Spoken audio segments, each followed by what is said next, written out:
नमस्कार दोस्तों, स्वागत है आप सभी लोग का आपके अपने YouTube channel live study Allahabad पर। तो दोस्तों, जैसा कि आपको पता है कि प्रत्येक शाम को 7 बजे से हम लोग UP TGT PGT, Jharkhand TGT PGT, assistant professor, UGC net, LT grade, GIC lecturer के प्रीवियस ईयर क्वेश्चन पेपर को देखते हैं और साथ ही साथ इस सेशन में हम लोग ऐसे प्रश्नों का भी समावेश करते हैं जो प्रश्न परीक्षाओं के दृष्टिकोण से महत्वपूर्ण होते हैं। वही इकोनॉमिक्स की जो हमारी दूसरी क्लास होती है लाइव स्टडी इलाहाबाद के मोबाइल एप्लीकेशन पे होती है। दोस्तों, यहाँ पे हम लोग A to Z इकोनॉमिक्स के कंप्लीट कॉन्सेप्ट को पढ़ते हैं और आपको पता है कि जब तक आपके कॉन्सेप्ट क्लियर नहीं है तब तक ऑब्जेक्टिव क्वेश्चन को सॉल्व करने में बहुत सारी कठिनाइयों का सामना करना पड़ता है। तो आपके इसी रिक्वायरमेंट को ध्यान में रखते हुए लाइव स्टडी इलाहाबाद के मोबाइल एप्लीकेशन पे A to Z इकोनॉमिक्स के सारे कॉन्सेप्ट सिंपल, सटीक और साधारण भाषा में पढ़ा जा रहा है। अर्थात यहाँ पे थियरी की क्लास हो रही है। साथ ही साथ जो इकोनॉमिक्स के छात्रों के साथ एक महत्वपूर्ण समस्या होती है नोट्स की, या तो नोट्स मिलते नहीं है या मिल भी जाते हैं तो इतने कॉम्प्लिकेटेड होते हैं कि समझ में नहीं आता है पढ़ना क्या है, छोड़ना क्या है। तो सिंपल, सटीक, साधारण भाषा में A to Z इकोनॉमिक्स के सारे नोट्स भी आपको प्रोवाइड किए जा रहे हैं। इसके अतिरिक्त बहुत सारे टेस्ट सीरीज आपको यहाँ पे मिल रहे हैं। टेस्ट कीजिए, अपना इवेल्युएशन करिए कि आपकी तैयारी कैसी चल रही है और आपके एग्जाम में किस प्रकार के प्रश्न पूछे जाते हैं। साथ ही साथ प्रीवियस ईयर के क्वेश्चन पेपर भी आपको प्रोवाइड कराए जा रहे हैं और करंट भी प्रोवाइड कराया जा रहा है। मतलब ये मेरी जिम्मेदारी है कि आपको सब कुछ प्रोवाइड किया जाए, आपको कहीं भी इधर उधर से कुछ कलेक्ट करने की जरूरत नहीं पड़ेगी। कम समय में बेहतर ढंग से आप हमारे साथ तैयारी कर सकते हैं। तो दोस्तों, एप्लीकेशन पे आप इन सारी चीजों को पढ़ते रहिए, यूट्यूब पे प्रैक्टिस करते रहिए, कहीं भी इधर उधर से कुछ आपको कलेक्ट करने की जरूरत नहीं पड़ेगी। यूपी टीजीटी पीजीटी का अलग बैच चल रहा है, झारखंड टीजीटी पीजीटी का अलग बैच चल रहा है और जो सबसे बड़ी बात है वैलिडिटी ऑफ कोर्स आपकी लाइफ टाइम है। अगर जो एक बार आप एडमिशन लेते हैं तो आप हमारे साथ तब तक बने रहेंगे जब तक कि आपका सिलेक्शन हो नहीं जाता है। तो एडमिशन ओपन है। एडमिशन की जो फीस है वो केवल और केवल 2000 रुपये है। तो 2000 रुपये आपको इस नंबर पे पेमेंट करना होगा 9415 863 पे। गूगल पे, फोन पे या पेटीएम के माध्यम से आप पेमेंट करेंगे और इसका स्क्रीनशॉट आपको इसी व्हाट्सएप नंबर पे सेंड करना होगा। कोई भी इंक्वायरी होगी तो इस नंबर पे आप मुझे कॉल कर सकते हैं या व्हाट्सएप मैसेज कर सकते हैं। जैसा कि मैंने आपको बताया कि झारखंड टीजीटी पीजीटी का बिल्कुल नया बैच प्रारंभ हो गया है। कॉन्सेप्ट, आपको सभी कॉन्सेप्ट पढ़ाए जाएंगे, वीडियो क्लासेस होगी, नोट्स दिया जाएगा, टेस्ट सीरीज आपको यहाँ पे मिलेगा, प्रीवियस ईयर के क्वेश्चन पेपर मिलेंगे और झारखंड स्पेशल भी आपका कवर कराया जाएगा। सब कुछ कवर होगा, कुछ भी दोस्तों छूटने वाला नहीं है। एडमिशन की फीस 2000 रुपये है। 2000 रुपये आप इस नंबर पे पेमेंट करके एडमिशन ले सकते हैं। साथ ही साथ अगर जो केवल आपको इकोनॉमिक्स का नोट्स चाहिए तो लाइफ टाइम के वैलिडिटी के साथ सिंपल, सटीक, साधारण भाषा में आप नोट्स प्राप्त कर सकते हैं। इसके अतिरिक्त टेस्ट सीरीज अगर जो अलग से चाहिए तो अलग से टेस्ट सीरीज आप प्राप्त कर सकते हैं। टेस्ट दीजिए, अपना इवैल्यूएशन करिए कि आपकी तैयारी कैसी चल रही है और आपके एग्जाम में किस प्रकार के प्रश्न पूछे जाते हैं। लेकिन अगर जो आप कॉन्सेप्ट की क्लास ज्वाइन करते हैं तो अलग से आपको टेस्ट सीरीज या नोट्स या प्रीवियस ईयर के क्वेश्चन पेपर कुछ भी परचेज करने की जरूरत नहीं पड़ेगी। आपके बैच में सारी चीजें वहां पे प्रोवाइड कराई जाएंगी। बिल्कुल ठीक है। Good evening everybody. चलिए अब हम लोग मूव करेंगे अपने सेशन के पहले प्रश्न की तरफ। पहला प्रश्न आपके सामने ये रहा कि यदि साधन बाजार में प्रतिस्पर्धा पाई जाती है, साधन की मांग बराबर होगी किसके? साधन बाजार की अगर जो प्रतिस्पर्धा पाई जाती है तो साधन की मांग बराबर होगी किसके होगी? चलिए, जितने लोग भी अभी तक चैनल को सब्सक्राइब नहीं किए, चैनल को सब्सक्राइब करके बेल आइकन को दबा दीजिए। बिल्कुल ठीक है, और लाइक और शेयर जरूर कर दीजिए। चलिए भाई, बिल्कुल ठीक है। ऑप्शन नंबर सी के तरफ बहुत सारे लोग जा रहे हैं, बहुत सारे लोग सी के तरफ जा रहे हैं कि यदि साधन बाजार में प्रतिस्पर्धा पाई जाती है तो साधन की मांग बराबर होती है। ये ऑप्शन नंबर सी होगा या ऑप्शन नंबर ए होगा? बहुत सारे लोग गलत कर रहे हैं। ऑप्शन नंबर सी होगा या ऑप्शन नंबर ए होगा? यहाँ पे देखिए, ध्यान से देखिए, ऑप्शन नंबर सी होगा या ऑप्शन नंबर ए होगा? बहुत सारे लोग गलत कर रहे हैं। ठीक है, ध्यान से देखिए, यदि साधन बाजार में प्रतिस्पर्धा पाई जाती है, ठीक है, इट मीन्स की ये किसकी बात कर रहा है? पूर्ण प्रतियोगिता की बात कर रहा है। तो साधन की मांग किसके बराबर होगी? बहुत सारे लोग गलत कर रहे हैं, बहुत सारे लोग गलत कर रहे हैं। भाई, हम लोग क्या पढ़ते हैं? हम लोग यही तो पढ़ते हैं ना कि उत्पादन के किसी साधन की एक अतिरिक्त इकाई, उत्पादन के किसी साधन की एक अतिरिक्त इकाई के फलस्वरूप कुल उत्पादन अथवा कुल आय में होने वाली जो वृद्धि होती है वो सीमांत आय उत्पाद होती है ना। तो ऑप्शन नंबर इसका ए होगा ना। ये उसका उत्तर होना चाहिए ना। तो जितने लोग भी ए बोल रहे हैं सीमांत आय उत्पाद, सभी लोग का उत्तर यहाँ पे एब्सोल्युटली ठीक हो जाएगा। बहुत सारे लोगों ने इस प्रश्न का उत्तर गलत किया है। ठीक है, अगला प्रश्न, श्रम की पूर्ति वक्र होता है। श्रम की पूर्ति वक्र कैसा होता है भाई? चलिए बताइए इस प्रश्न का उत्तर। श्रम का पूर्ति वक्र होता है, सभी लोग लाइक और शेयर एक बार सेशन को कर दीजिए। ठीक है, चलिए इस प्रश्न का उत्तर करिए। इस श्रम का पूर्ति वक्र होता है, श्रम का पूर्ति वक्र क्या होता है भाई? आराम से करिए इस प्रश्न का उत्तर।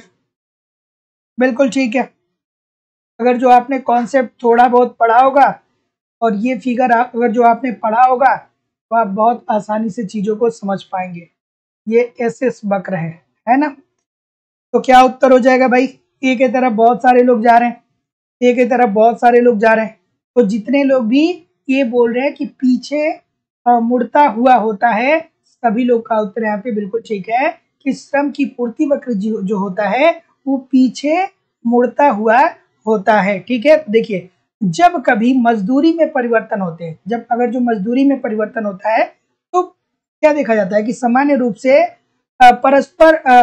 सामान्य रूप से दो परस्पर विपरीत श्रम प्रभाव श्रम की पूर्ति के ऊपर पड़ते हैं। देखिए ध्यान से समझिए, थोड़ा शब्द इधर उधर हो गया। ठीक है, तो देखिए जब कभी मजदूरी में परिवर्तन होता है, जब कभी मजदूरी में परिवर्तन होता है तो प्रायः दो परस्पर विपरीत प्रभाव श्रम की पूर्ति के ऊपर पड़ते हैं। पहला कौन सा होता है? मजदूरी वृद्धि के कारण प्रतिस्थापन प्रभाव, और जो दूसरा होता है मजदूरी वृद्धि के कारण आय प्रभाव। तो जितने लोग भी ये बोल रहे हैं सभी लोग का उत्तर यहाँ पे एब्सोल्युटली ठीक है। अगला प्रश्न, गैर प्रतियोगी समूह का अभिप्राय क्या है? ये बहुत इजी सा प्रश्न आ गया कि गैर प्रतियोगी समूह का अभिप्राय क्या है। चलिए क्या उत्तर होगा भाई? गैर प्रतियोगी समूह का अभिप्राय क्या होगा? अब छोटी सी बात है भैया, गैर मतलब जहां पे प्रतियोगिता नहीं पाई जा रही है, कोई भी प्रतियोगिता नहीं है ना? क्या उत्तर होगा भाई? ऑप्शन नंबर जैसा कि मैं देख पा रहा हूं, क्या बोल रहे हैं? बिल्कुल ठीक है, बिल्कुल ठीक है। ऑप्शन नंबर क्या बोल रहे हैं? ए बोल रहे हैं, ए बोल रहे हैं, ए बोल रहे हैं, एब्सोल्युटली ठीक है।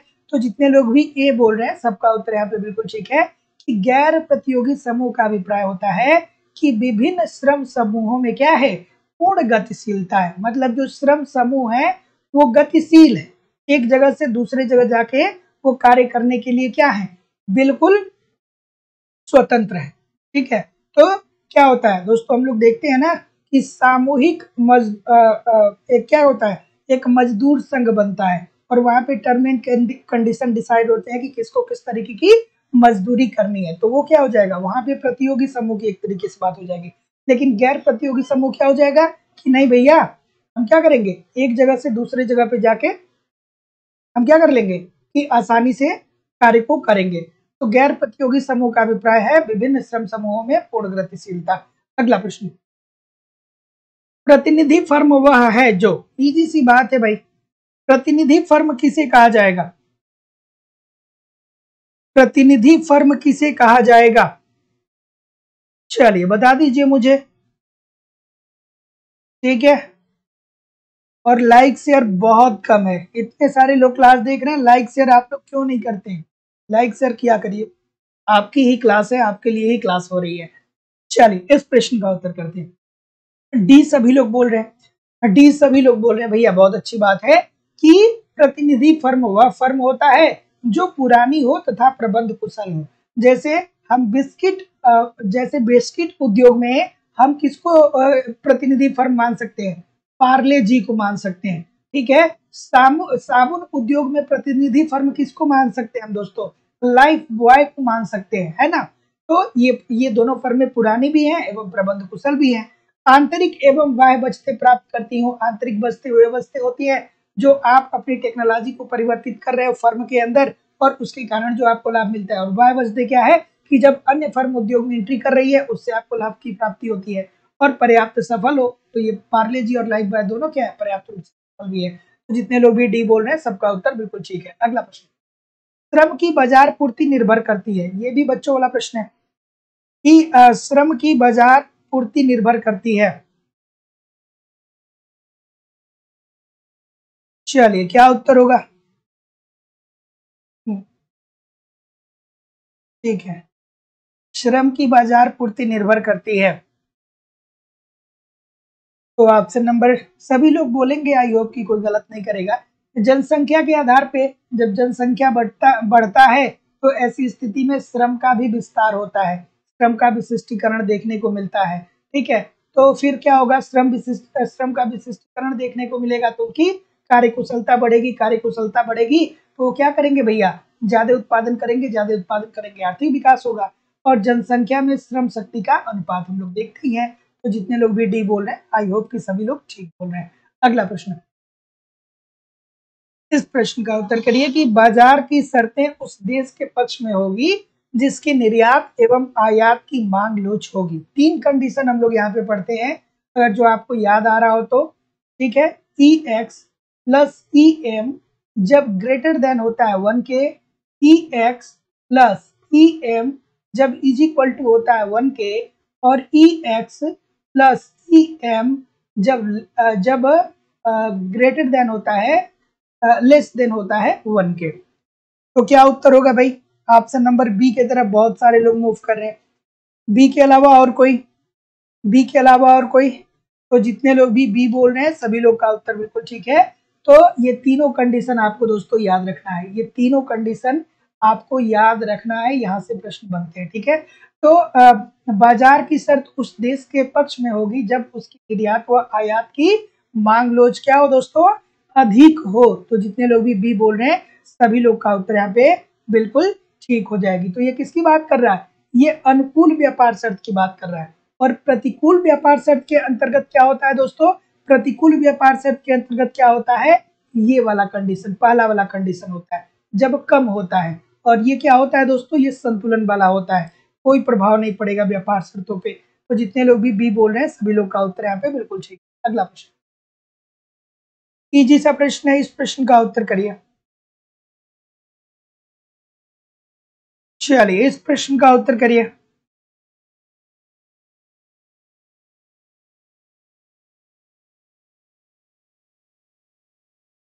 चलिए इस प्रश्न का उत्तर करिए। चलिए हाँ ठीक है। हम्म, अच्छा अच्छा, कुछ लोग पूछ रहे हैं, ललिता जी पूछ रहे हैं सर आप कहाँ गए थे, बच्चे पूछ रहे हैं सर कहाँ गए थे। तो इलाहाबाद से 50 या 60 किलोमीटर की दूरी पे एक स्थान पड़ता है जिसका नाम है मनगढ़, है ना। तो वहीं पे मैं गया था।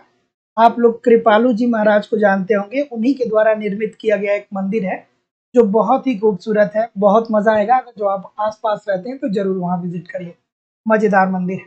चलिए इस प्रश्न का उत्तर करिए कि इस चित्र में फर्म का संतुलन किस बिंदु पे होगा।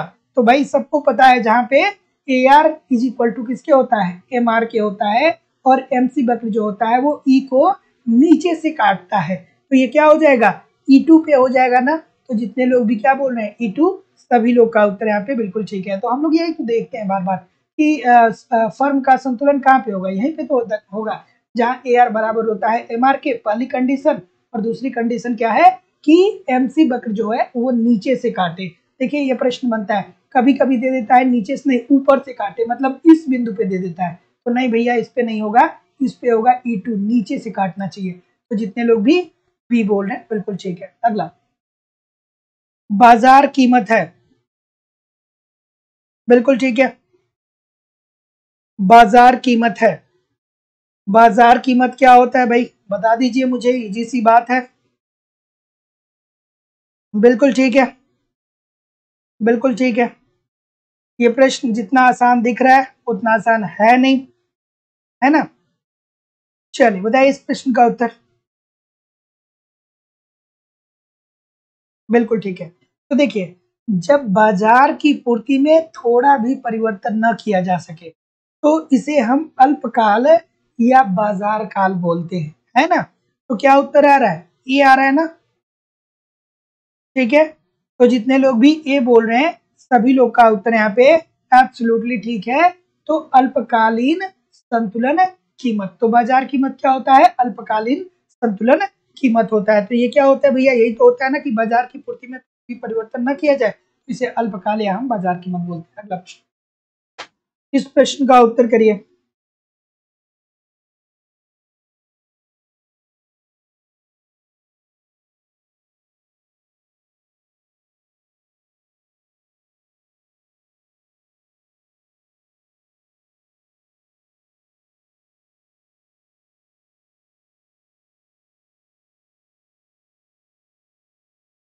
चलिए इस प्रश्न का उत्तर करिए भैया। क्या उत्तर आ रहा है? ऑप्शन नंबर ए की तरफ अगेन बहुत सारे लोग जा रहे हैं। ए की तरफ बहुत सारे लोग जा रहे हैं। ठीक जा रहे हैं क्या? बहुत अच्छी बात है भाई। कि दीर्घकाल में न्यूनतम लागत वाली फर्म जो होती है, इसे हम क्या बोलेंगे? इसे हम भैया सर्वोत्तम फर्म बोलेंगे कि अनुकूलतम फर्म बोलेंगे? ठीक है, तो जितने लोग भी अनुकूलतम फर्म की बात बोल रहे हैं, सभी लोग का उत्तर बिल्कुल ठीक है। ये द्वितीय अवस्था की बात कर रहा है, जहां पे एक फर्म की औसत लागत न्यूनतम होती है और उत्पादन का स्तर अधिकतम होता है। ठीक है, तो ये होती है दोस्तों, इसे हम लोग अनुकूलतम फर्म के नाम से जानते हैं। ठीक है, अगला प्रश्न, एक वस्तु बाजार में संतुलन की शर्त क्या है? चलिए इजी सा प्रश्न आ गया।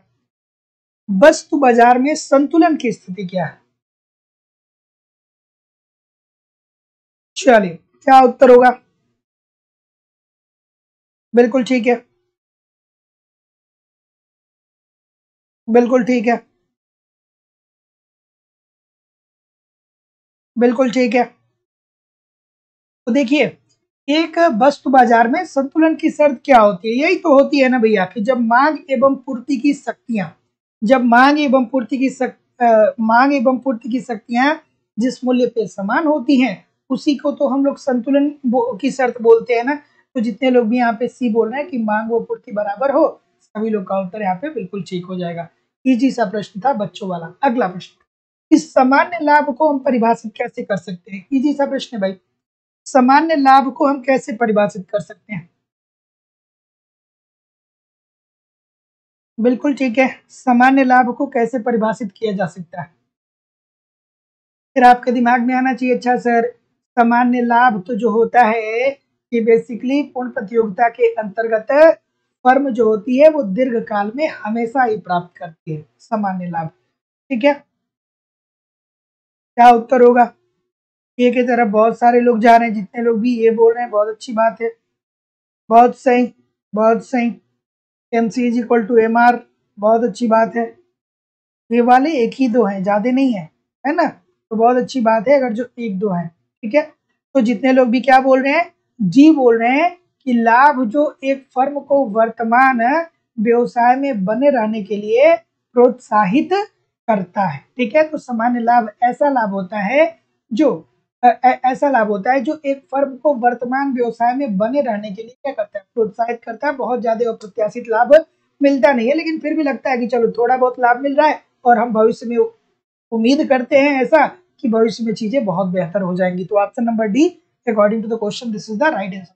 अगला प्रश्न, निम्नलिखित में से किस संदर्भ में पूर्ण प्रतियोगिता निश्चय ही एकाधिकार से श्रेष्ठकर होती है?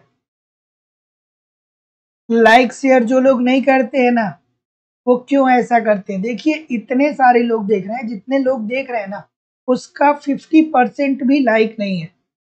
तो थोड़ा लाइक शेयर किया करिए। क्लास आपकी है, क्लास आपके लिए ही ली जा रही है। एक थोड़ा सा टिक करने में क्या जाता है, कर दीजिए सभी लोग, है ना? एक लाइक एक शेयर तो बनता है ना? अगला प्रश्न, कि निम्नलिखित में से किस संदर्भ में पूर्ण प्रतियोगिता निश्चय ही एकाधिकार से श्रेष्ठकर होती है? बिल्कुल भाई, बात आपकी 100% ठीक है। बी सभी लोग बोलेंगे। मुझे नहीं लगता है कि कोई गलत करेगा। आवंटन कुशलता होती है दोस्तों, क्योंकि पूर्ण प्रतियोगिता के अंतर्गत क्रेता और विक्रेता सबको बाजार का ज्ञान होता है। प्रचलित मजदूरी दर क्या है, ये बात श्रमिकों को पता होता है, और वस्तुओं की कीमत क्या है, ये सबको पता होता है। तो इसलिए आवंटन कुशलता जो है, ये पूर्ण प्रतियोगिता में क्या होता है दोस्तों, श्रेष्ठकर है किससे? एकाधिकार से। और एकाधिकार के अंतर्गत अकुशल आवंटन पाया जाता है। अगला प्रश्न, चलिए ठीक है, इस प्रश्न का उत्तर करिए।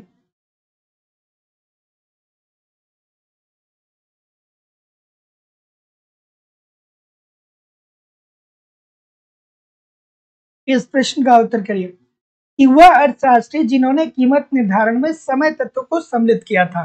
बच्चों वाली बात है कि नहीं है? है कि नहीं है? है कि नहीं है? बिल्कुल ठीक है, बिल्कुल ठीक है। कितनी बाजार की अवस्थाओं को बताया था? कोई मुझे कमेंट करके बताएगा क्या? ये तो सबको पता होगा सर जी, मार्शल। लेकिन बाजार की कितनी अवस्थाओं को बताया था, ये अगर जो आपको मालूम हो तो आप मुझे जरूर कमेंट करके बताइएगा, ठीक है। तो वह अर्थशास्त्री जिन्होंने कीमत निर्धारण में समय तत्व को सम्मिलित किया, वो कौन साहब थे?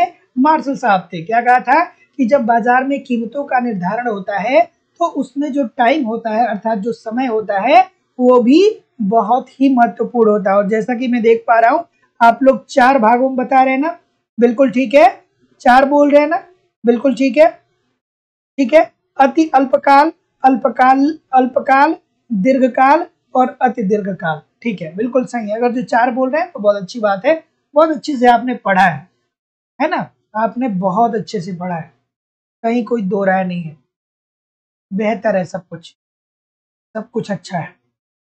चलिए बच्चों वाला प्रश्न आ गया भाई, ये तो क्या हो जाएगा? ऑप्शन नंबर ए। यहाँ पे कुछ है क्या ऐसा कि जो आपको डिस्टर्ब करेगा? निम्नलिखित रेखा चित्र किस संतुलन को प्रदर्शित करता है? तो भैया छोटी सी बात है, ए के तरफ कितने लोग जाएंगे? ए के तरफ कितने लोग जाएंगे? ए के तरफ कोई जाएगा? नहीं जाएगा, कोई नहीं जाएगा ए के तरफ, बिल्कुल ठीक है। अगर जो आप ए की तरफ नहीं जा रहे भैया तो बहुत अच्छी अच्छी बात है। ये डी डी डी और एस एस का कटान बिंदु जो होता है, यहीं पे एक जो उद्योग होता है वो कीमत का निर्धारण करता है मांग व पूर्ति की शक्तियों के आधार पे। तो ऑप्शन नंबर डी, जितने लोग भी बोल रहे हैं सभी लोग का उत्तर यहाँ पे बिल्कुल ठीक हो जाएगा। तो निम्नलिखित रेखा चित्र किस संतुलन का प्रदर्शन करता है?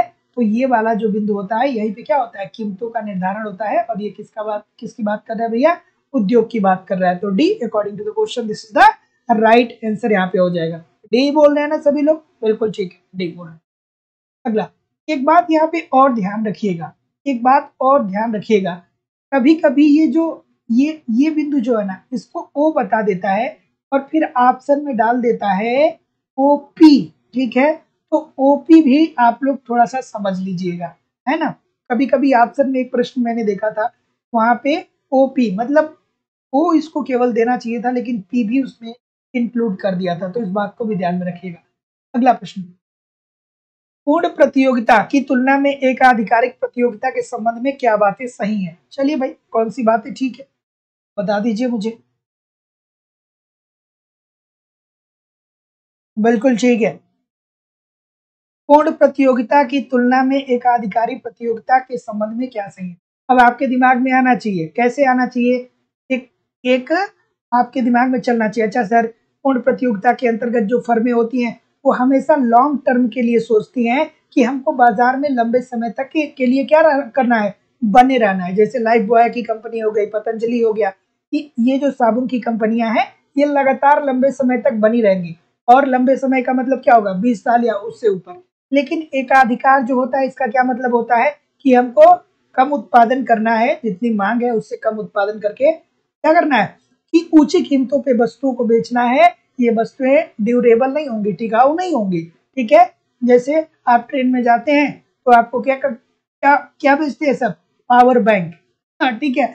आपकी बैटरी डिस्चार्ज होती है मोबाइल की, पावर बैंक खरीद लेते हैं और जब तक आप घर जाते हैं तब तक क्या होता है कि वो पावर बैंक भी खराब हो चुका होता है। तो जितने लोग भी क्या बोल रहे हैं? बी बोल रहे हैं, सभी लोग का उत्तर भाई बिल्कुल ठीक है। तो पूर्ण प्रतियोगिता की तुलना में एक आधिकारिक प्रतियोगिता के संबंध में क्या बात, कौन सी बातें ठीक है?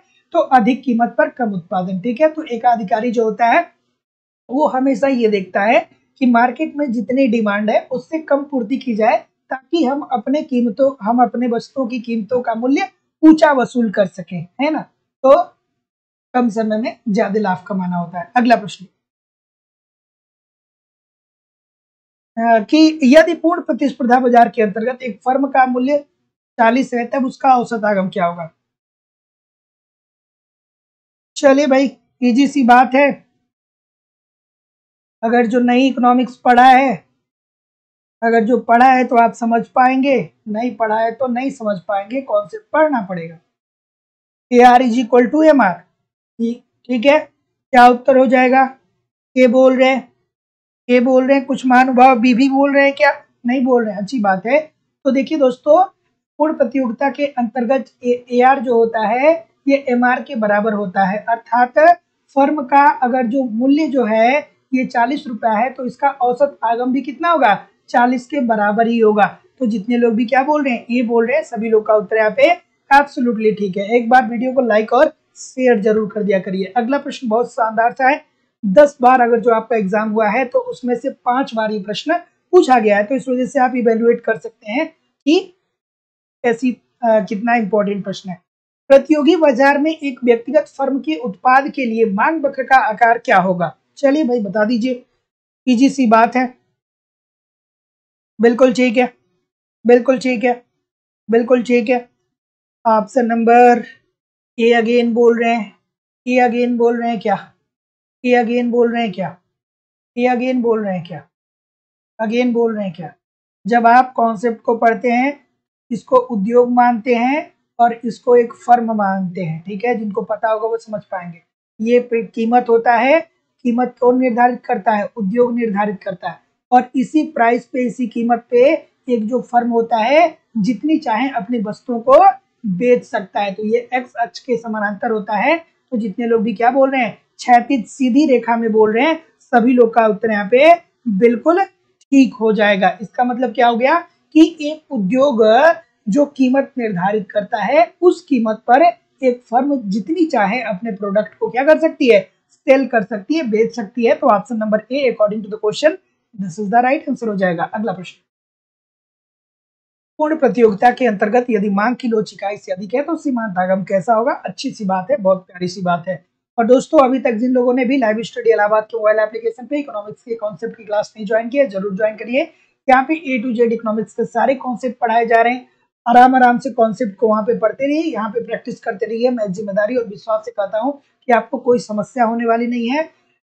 पूरे कॉन्सेप्ट आपको पढ़ाए जा रहे हैं, ए टू जेड इकोनॉमिक्स के नोट्स दिए जा रहे हैं, प्रैक्टिस आपको वहाँ पे टेस्ट सीरीज दिए जा रहे हैं। टेस्ट दीजिए, अपना इवैल्यूएशन करिए कि आपकी तैयारी कैसी चल रही है। प्रीवियस ईयर के क्वेश्चन पेपर भी आपको मिल रहे हैं, प्रीवियस ईयर के क्वेश्चन पेपर को अटेम्प्ट करते रहिए, करंट भी आपके कवर करा दिए जाएंगे। यूपी टीजीटी पीजीटी के अलग बैच, झारखंड टीजीटी पीजीटी के अलग बैच चल रहे हैं दोस्तों। एडमिशन ओपन है। एडमिशन की जो फीस है वो केवल और केवल 2000 रुपए है। लाइफ टाइम की वैलिडिटी के साथ आप हमारे साथ मौजूद रहेंगे। 2000 रुपए आपको पेमेंट करना होगा इस नंबर पे, गूगल पे, फोन पे या पेटीएम के माध्यम से। इसका स्क्रीनशॉट आपको किसी व्हाट्सएप नंबर पे सेंड करना होगा। कोई भी इंक्वायरी होगी तो इस नंबर पे कॉल या व्हाट्सएप मैसेज कर सकते हैं। तो क्या उत्तर आ रहा है भाई, तो जितने लोग भी ए बोल रहे हैं सभी लोग का उत्तर यहाँ पे बिल्कुल ठीक है, धनात्मक। पूर्ण प्रतियोगिता के अंतर्गत यदि मांग की लोच इकाई से अधिक है,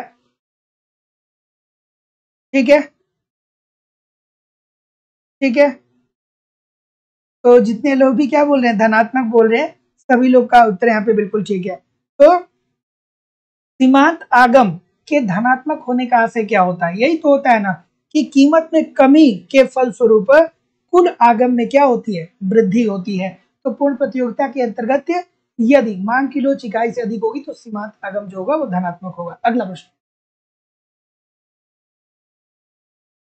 इस प्रश्न का उत्तर करिए भाई।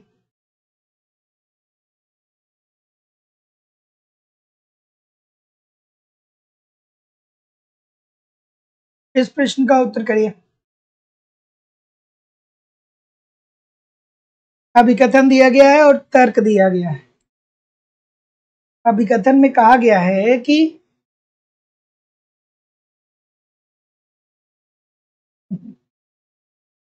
अभिकथन में कहा गया है कि लंबी अवधि में और पूर्ण प्रतियोगी सॉरी, पूर्ण प्रतिस्पर्धा में एक फर्म केवल प्रसामान्य लाभ अर्जित करती है। क्या ये बात ठीक है? और अगर जो ये बात ठीक है तो इस प्रणाली में परिवहन की कोई लागत नहीं होती है। क्या ये भी बातें ठीक है? तो भाई बात तो दोनों ठीक है, और दोनों एक दूसरे को जस्टिफाई कर रहा है कि नहीं कर रहा है? दोनों एक दूसरे को जस्टिफाई कर रहा है कि नहीं कर रहा है?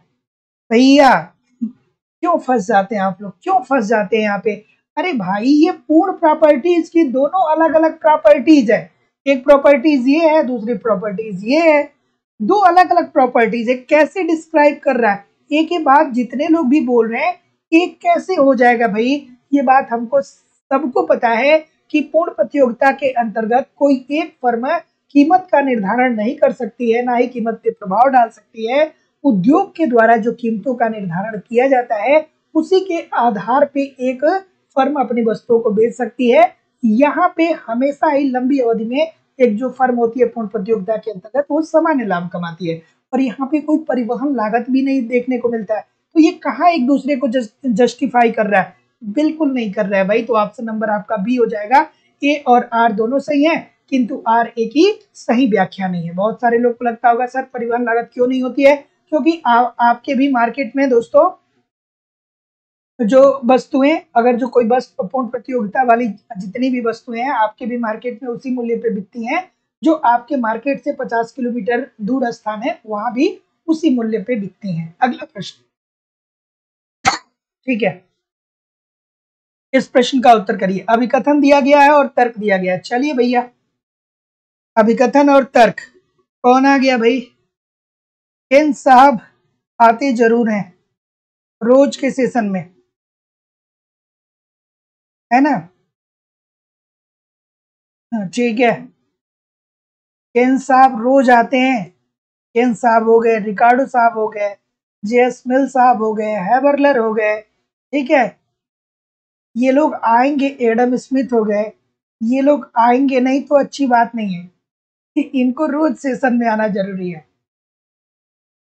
इनका इतना नाम लिया जाता है कि ये भी जहां पे भी होंगे स्वर्ग में होंगे, है ना? तो ये भी सोच रहे होंगे कि चलो मैं भी कुछ काम करके आया हूं। चलिए इस प्रश्न का उत्तर करिए। ऑप्शन नंबर ए की तरफ बहुत सारे लोग जा रहे हैं, है ना? तरलता फंदे में मुद्रा की मांग पूर्तिया ब्याज लोचनीय होती है। बिल्कुल ठीक है। लोचशील ब्याज दर की बात किन साहब करते हैं? There is no doubt. बिल्कुल ठीक है। क्यों होती है भैया? क्योंकि इस स्थिति में सभी निवेशकर्ता अपेक्षा करते हैं कि ब्याज की बाजार दर ब्याज की प्राकृतिक दर की ओर बढ़ेगी। एब्सोल्युटली, ये तो जस्टिफाई कर रहा है। तो ऑप्शन नंबर क्या होगा यहाँ पे? ए होगा ना? ए बोल रहे हैं ना? तो जितने लोग भी ए बोल रहे हैं, ए और आर दोनों सही हैं, और आर ए की सही व्याख्या भी कर रहा है। तो जितने लोग भी यहाँ पे ए बोल रहे हैं, सभी लोग का उत्तर यहाँ पे बिल्कुल ठीक है। चलिए अगला प्रश्न, इस प्रश्न का उत्तर करिए। चलिए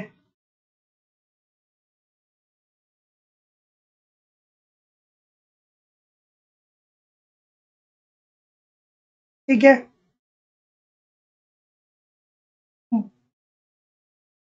ऋण देय निधि सिद्धांत के अनुसार ब्याज दर निम्नलिखित में से किसका फलन होता है? अच्छा सा प्रश्न है, बता दीजिए। बिल्कुल ठीक है, बिल्कुल ठीक है। ऋण देय निधि सिद्धांत का सबसे पहले प्रतिपादन पता है किसने किया था? किसने किया था सबसे पहले प्रतिपादन? विक्सेल साहब ने। आपको याद रखना है, ठीक है। विक्सेल साहब ने ऋण देय कोष सिद्धांत का प्रतिपादन सबसे पहले किया था, ठीक है। और बाद में इसका विकास जो है वो ओहलिन साहब के द्वारा किया गया, रॉबर्टसन साहब के द्वारा किया गया। तो इसमें इन्होंने निवेश को, धन संग्रह की इच्छा को, और धन की मात्रा को, उपरोक्त सभी की बात किया था उन्होंने। तो जितने लोग भी यहाँ पे डी बोल रहे हैं, सभी लोग का उत्तर बिल्कुल ठीक है। तो ऋण देय निधि सिद्धांत के अनुसार ब्याज दर निम्नलिखित में से किसका फलन होता है? तो निवेश, धन संग्रह की इच्छा, धन की मात्रा, उपरोक्त सभी। कुछ लोग को पता है यहाँ पे एडम स्मिथ साहब और जेएस मिल साहब याद आ रहे होंगे। ऋण कोष, ठीक है, ऋण कोष सिद्धांत कुछ लोग को याद आ रहा होगा। ये ऋण निधि की बात कर रहा है, ठीक है। चलिए इस प्रश्न का उत्तर करिए। बिल्कुल ठीक है, सबको याद आया होगा एडम स्मिथ और जेएस मिल का कि ऋण ऋण कोष की बात तो सर्वप्रथम एडम स्मिथ करते हैं सर जी, और बाद में उसको विकसित करने का कार्य जेएस मिल को आता है। चलिए अगला प्रश्न, कि निम्नलिखित प्रश्नों को आप पढ़ लीजिए और पढ़ के बता दीजिए कि इसको दिए हुए कोड के अनुसार सही उत्तर दे दीजिए। दिया गया है कि केन्स के सिद्धांत में मुद्रा की परिकल्पना मांग पैदा होती है क्योंकि, क्या उत्तर होगा भाई? बी की तरफ बहुत सारे लोग जा रहे हैं क्या? बी की तरफ बहुत सारे लोग मूव कर रहे हैं, है ना? तो देखिए बी की तरफ बहुत सारे लोग, तो भविष्यकालीन ब्याज दरों संबंधी अनिश्चितता, बात बिल्कुल ठीक है भैया। आप जब केन्स के सिद्धांत को आप पढ़ेंगे तो वहां पे आप बहुत ही महत्वपूर्ण रूप से इसको पढ़ते हैं, और उसके बाद ब्याज दर के परिवर्तन और बांड कीमतों के बीच संबंध भी ये बताते हैं। तो जितने लोग भी यहाँ पे बी बोल रहे हैं सभी लोग का उत्तर यहाँ पे बिल्कुल ठीक है। पहला और चौथा जो हो जाएगा वो क्या होगा, राइट आंसर होगा कि नहीं होगा? बिल्कुल होगा भाई। अगला प्रश्न, तरलता पास की स्थिति हुआ है जिस मुद्रा की मांग, ठीक है। चलिए इस प्रश्न का उत्तर करिए, है ना? चलिए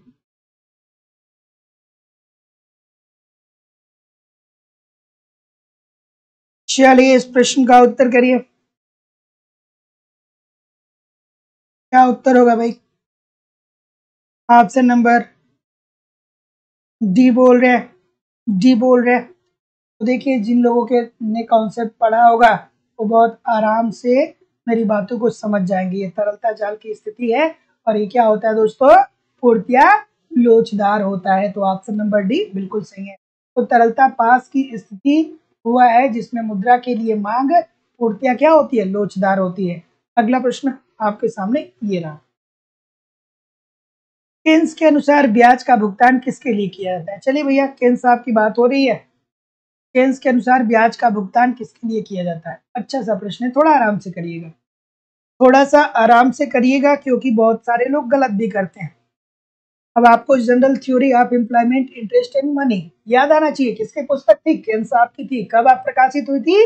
1936 में।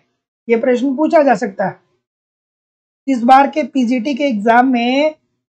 एक पुस्तक बहुत ही आसानी से पूछा जा सकता है एडम स्मिथ से, ठीक है, क्योंकि एडम स्मिथ की पुस्तक हो गया या रॉबिन्सन की पुस्तक हो गया, यहाँ से एक प्रश्न जरूर पूछा जाता है। तो इस बात को ध्यान में रखिएगा। क्या कहा था केन्स साहब ने, क्या कहा था भैया? यही तो कहा था ना कि किसी निश्चित अवधि के लिए तरलता के त्याग का पुरस्कार ही क्या होता है, ब्याज होता है। तो जितने लोग भी ऑप्शन नंबर ए बोल रहे हैं सभी लोग का उत्तर यहाँ पे बिल्कुल ठीक हो जाएगा। अगर जो आसानी से हम कहें तो क्या कहेंगे, यही कहेंगे कि केन्स साहब ने ये कहा कि एक व्यक्ति अपने पास पैसा रखा है, वो दूसरे को क्या दे रहा है, पैसा उधार दे रहा है। तो उधार दे रहा है तो कुछ समय तक वो पैसे का इस्तेमाल नहीं कर पा रहे हैं, और जब उस कुछ समय तक वो पैसे का इस्तेमाल नहीं कर पा रहा है उसी के प्रतिफल के रूप में उसे ब्याज की प्राप्ति हो रही है। गलत नहीं करना है आज के बाद, है ना? तो जितने लोग भी क्या बोल रहे हैं, ए बोल रहे हैं, बिल्कुल ठीक है। अगला प्रश्न, कि किन्स के अनुसार कम ब्याज की दर पर निवेश की प्रवृत्ति अधिक होती है? क्या ये बात ठीक है?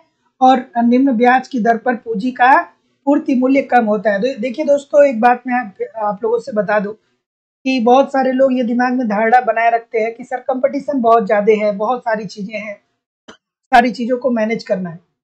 नो डाउट कंपटीशन ज्यादा है, लेकिन अगर जो आप ईमानदारी से प्रयास करेंगे तो आपके पास बहुत चांसेस हैं आने वाले समय में। यूपी पीजीटी आपके पास है, UP TGT PGT, GIC lecturer की वैकेंसी आ रही है और एलटी ग्रेड की वैकेंसी आ रही है।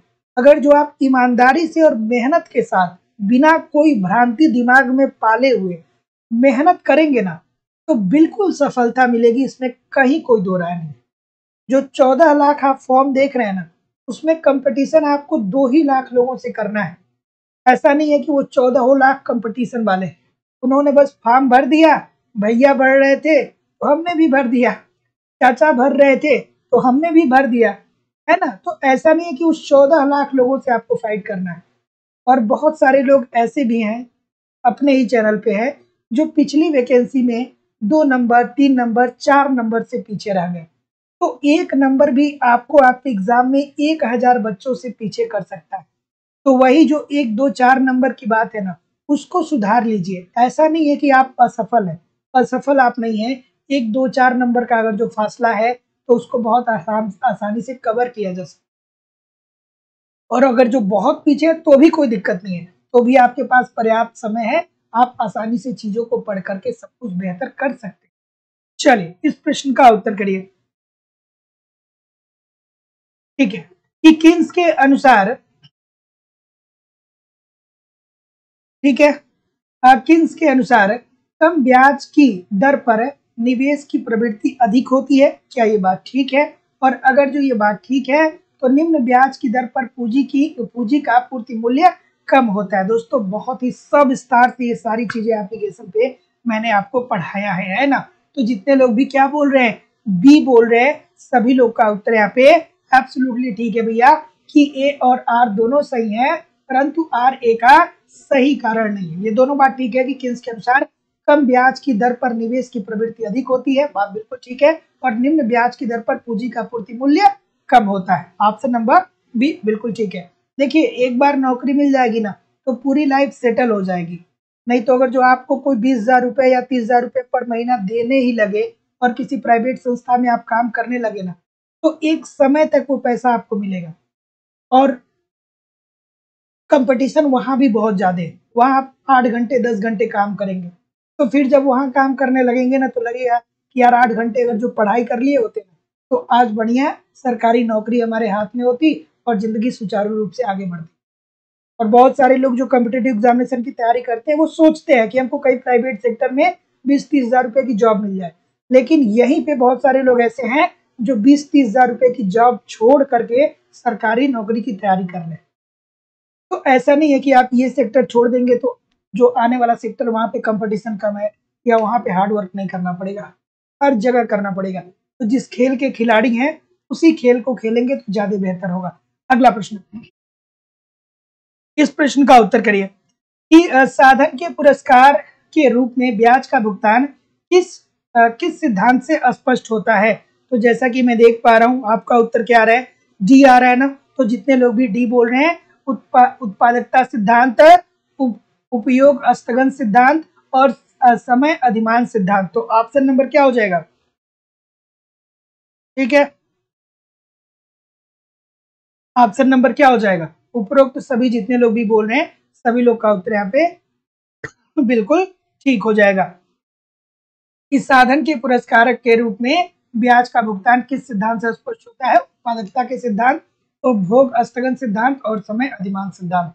चलिए अगला, किन्स की तरलता जाल की स्थिति में मुद्रा की पूर्ति में वृद्धि क्या करेगा? चलिए किन्स साहब का जो तरलता जाल सिद्धांत आप पढ़ते हैं, अगर जो मुद्रा की पूर्ति में वृद्धि हो जाएगी तो इससे क्या असर पड़ेगा?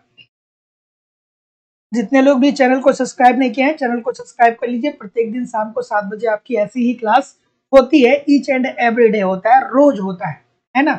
और मैं विश्वास से कह सकता हूँ कि अगर जो आप मेरे एप्लीकेशन पे क्लास कर रहे हैं, प्रैक्टिस कर रहे हैं, तो कहीं भी इधर उधर से आपको कुछ कलेक्ट करने की जरूरत नहीं पड़ेगी, सब कुछ आपको मिलेगा। और जब आप एग्जामिनेशन हॉल में बैठेंगे ना तो आपको केवल मेरी याद आएगी कि सर ने लाइव स्टडी इलाहाबाद के यूट्यूब चैनल और एप्लीकेशन पे ये सारी चीजें पढ़ा रखी है ना। क्योंकि इतनी सारी क्लासेस हो गई यार, कहाँ से प्रश्न आएगा? मतलब इकोनॉमिक्स का जो शून्य से शिखर तक जो प्रश्न बन सकता है, सारे प्रश्न आपके सामने मैं लाता हूँ। बस आप बने रहिए, 2 घंटे मेहनत करते रहिए, सब कुछ कवर होने वाला है। अगला प्रश्न, डी बोल रहे हैं बहुत सारे लोग, ठीक है। तो किन्स के तरलता जाल की स्थिति में मुद्रा की पूर्ति में वृद्धि अगर जो होगा तो ये ब्याज की दर, विनियोग तथा रोजगार पर कोई प्रभाव नहीं डालेगा, ठीक है, कोई प्रभाव नहीं डालेगा। तो ऑप्शन नंबर जितने लोग भी डी बोल रहे हैं ना, सभी लोग का उत्तर यहाँ पे बिल्कुल ठीक हो जाएगा। हमने एक बार नहीं बहुत बार देखा है। तो किन्स के तरलता जाल की स्थिति में मुद्रा की पूर्ति में वृद्धि ब्याज दर, विनियोग तथा रोजगार पे कोई प्रभाव नहीं डालता है। अगला प्रश्न, ठीक है, चलिए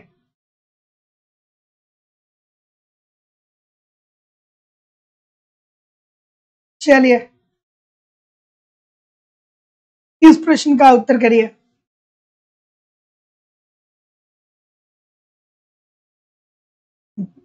कि कीन्स के ब्याज सिद्धांत में तरलता जाल का अर्थ क्या होता है? तरलता जाल का अर्थ क्या होता है भाई?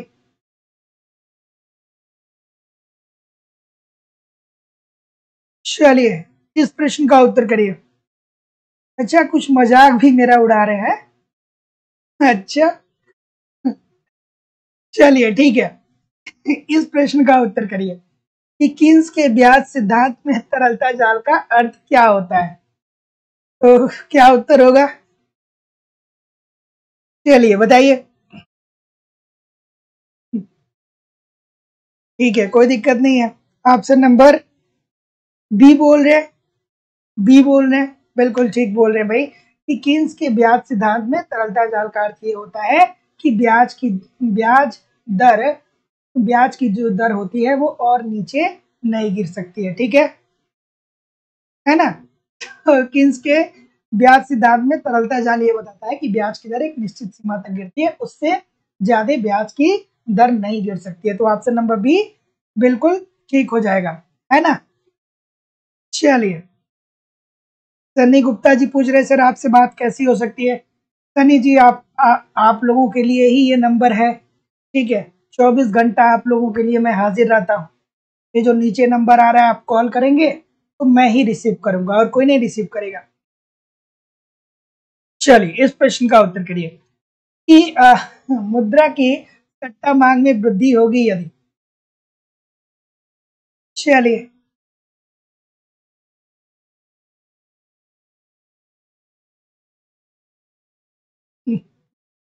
चलिए क्या उत्तर होगा भाई? ऑप्शन नंबर, देखिए ये भी इजी सा प्रश्न है। कुछ लोग कहेंगे सर इसमें एक्सप्लेन। भाई जब किन्स साहब का सिद्धांत आप पढ़ते हैं, जब तरलता जाल पढ़ते हैं, तो यही बात आपको स्टार्टिंग के 10 लाइन में एक बार में मैंने बहुत बार बताया। और एक ही चीजों को बार बार एक्सप्लेन करना ये भी थोड़ा सा ठीक नहीं है। एप्लीकेशन पे, यूट्यूब पे ये एक बार नहीं, मैं 20 बार आप लोग को बता चुका हूँ।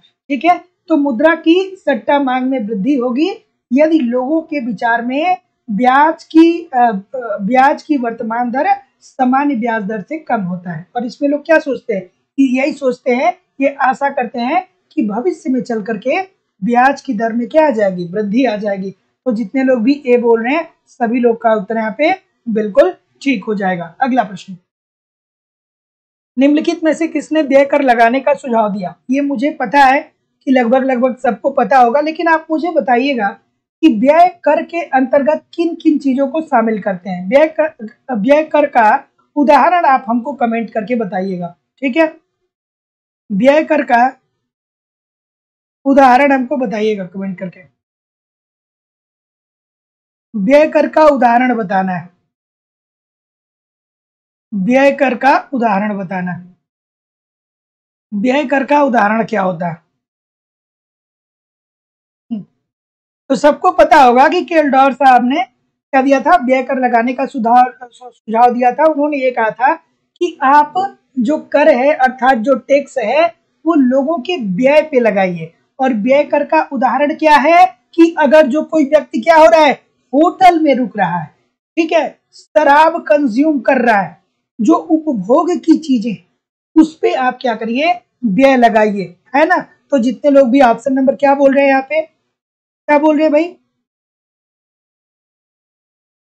हाँ ठीक है, सेवा, होटल में खाना, बिल्कुल ठीक है। तो जितने लोग भी बी बोल रहे हैं सभी लोग का उत्तर यहाँ पे बिल्कुल ठीक हो जाएगा, होटल। ठीक है, ध्यान रखिएगा ये अलग से पूछता है इसलिए मैं बता रहा हूँ। होटल हो गया, होटल में आप ठहरते हैं। शराब, ठीक है, और उसके बाद क्या होगा दोस्तों, भोजन। ठीक है, तो ये केलदार साहब कहते हैं कि इन सारी चीजों पे व्यक्ति जब व्यय करता है तो उस पर आप टैक्स लगाइए। क्यों लगाइए? इसलिए कि उसके पास पैसा है तभी तो व्यय कर रहा है, उसके आय को मत ना देखिए। चलिए, कि काले धन का अर्थ क्या होता है? चलिए भैया, रामदेव बाबा ने बहुत कहा काला धन वापस लाओ, काला धन वापस लाओ। काले धन वालों की लिस्ट भी लिख ली। गवर्नमेंट ने काला धन लाने के लिए डिमोनेटाइजेशन भी किया, लेकिन काला धन भारत में आया नहीं। क्या होता है काला धन?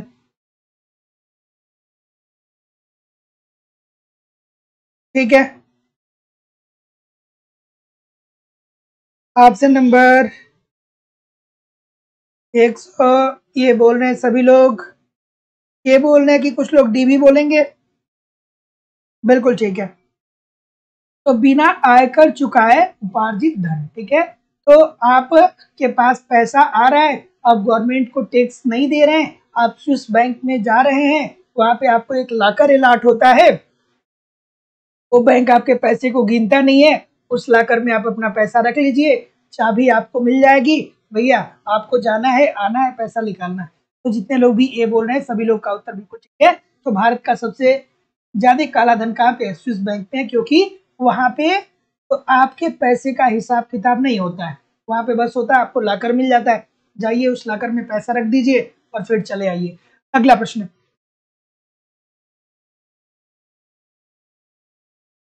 चलिए चलिए,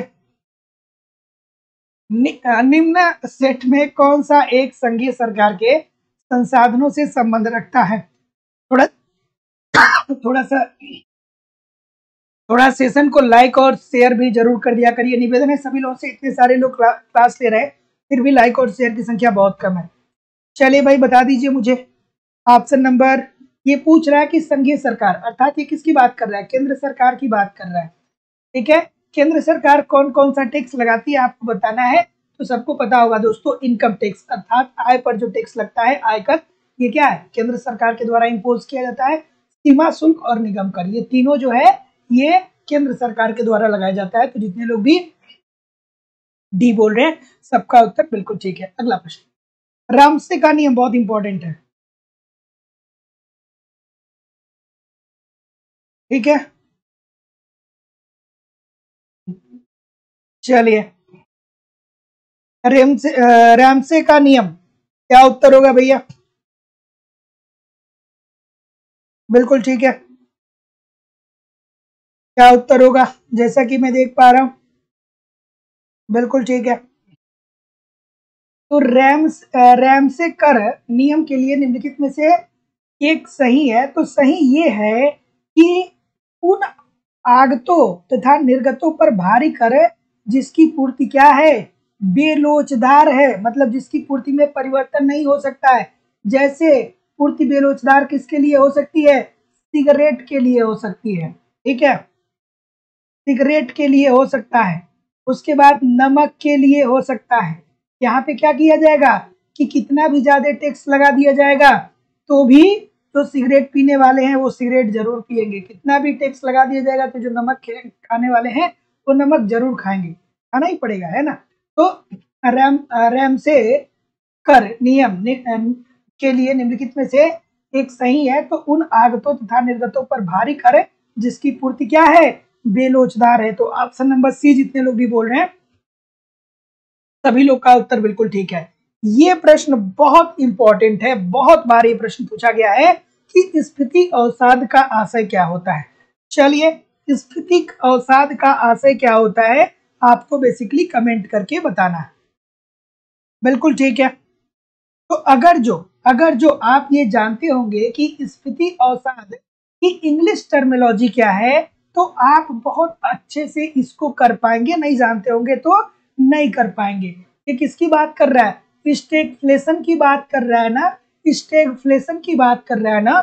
और स्टैगफ्लेशन में क्या होता है? यही तो होता है कि निरंतर रूप से अर्थव्यवस्था में महंगाई बढ़ती रहती है और बेरोजगारी का स्तर भी निरंतर अर्थात सतत रूप से बढ़ता रहता है। तो स्टैगफ्लेशन अर्थात स्फीति अवसाद क्या होता है कि जब अर्थव्यवस्था में लगातार क्या होती है? महंगाई बढ़ती है और लगातार बेरोजगारी बढ़ती है, तो इसे ही हम क्या बोलते हैं? स्टैगफ्लेशन बोलते हैं। तो जितने लोग भी ऑप्शन नंबर क्या बोल रहे हैं? उत्पाद की घटती मात्रा के साथ कीमत में क्या होता है?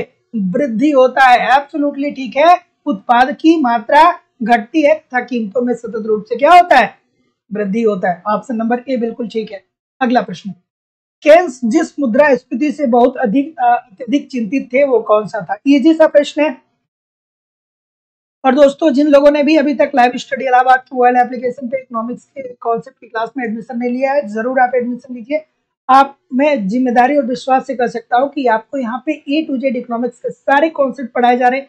वहाँ पे कॉन्सेप्ट पढ़ते रहिए, कंप्लीट इकोनॉमिक्स के नोट्स दिए जा रहे हैं, नोट्स पढ़ते रहिए। टेस्ट सीरीज दीजिए, टेस्ट सीरीज दिए जा रहे हैं जिससे आप इवेल्युएशन कर पाएंगे कि आपकी तैयारी कैसी चल रही है। प्रीवियस ईयर के क्वेश्चन पेपर और करंट भी आपके कवर कराए जा रहे हैं। मतलब ए टू जेड सब कुछ कवर कराना हमारी जिम्मेदारी है। एप्लीकेशन पे पढ़ते रहिए, यूट्यूब पे प्रैक्टिस करते रहिए। कम समय में बेहतर ढंग से आप तैयारी कर सकते हैं। यूपी टीजीटी पीजीटी के लिए अलग बैच है, झारखंड टीजीटी पीजीटी के लिए अलग बैच है। एडमिशन ओपन है। एडमिशन की फीस 2000 रुपए है। 2000 रुपए आपको इस नंबर पे पेमेंट करना होगा, गूगल पे, फोन पे या पेटीएम के माध्यम से, और उसका स्क्रीनशॉट आपको इसी व्हाट्सएप नंबर पे सेंड करना होगा। कोई भी इंक्वायरी होगी तो इस नंबर पे कॉल या व्हाट्सएप मैसेज कर सकते हैं। डायरेक्ट एप्लीकेशन की को डाउनलोड करके वहां से डायरेक्ट भी कोर्स परचेज कर सकते हैं। तो जितने लोग भी ए बोल रहे हैं सभी लोग का उत्तर बिल्कुल ठीक है। तो केन्स जिस मुद्रास्फीति से अधिक चिंतित थे वो था मांग प्रेरित मुद्रास्फीति। मांग प्रेरित मुद्रास्फीति क्या होता है कि जब लोग वस्तुओं की मांग ज्यादा करते हैं, जब लोगों की मांग बढ़ती है तो मांग बढ़ने के साथ साथ कीमतों में भी वृद्धि आती है, और कीमतों में वृद्धि आना ही क्या होता है? मुद्रास्फीति होता है, महंगाई होता है। ठीक है। क्यों मांग प्रेरित मुद्रास्फीति क्यों आती है? क्योंकि जनसंख्या बढ़ रही होती है। जनसंख्या बढ़ने के कारण लोगों की मांग बढ़ती है ना। अगला प्रश्न, इस प्रश्न का उत्तर करिए कि स्फीति दायी दशाएं अनुकूल होती हैं। क्या उत्तर होगा? इस प्रश्न का उत्तर करिए।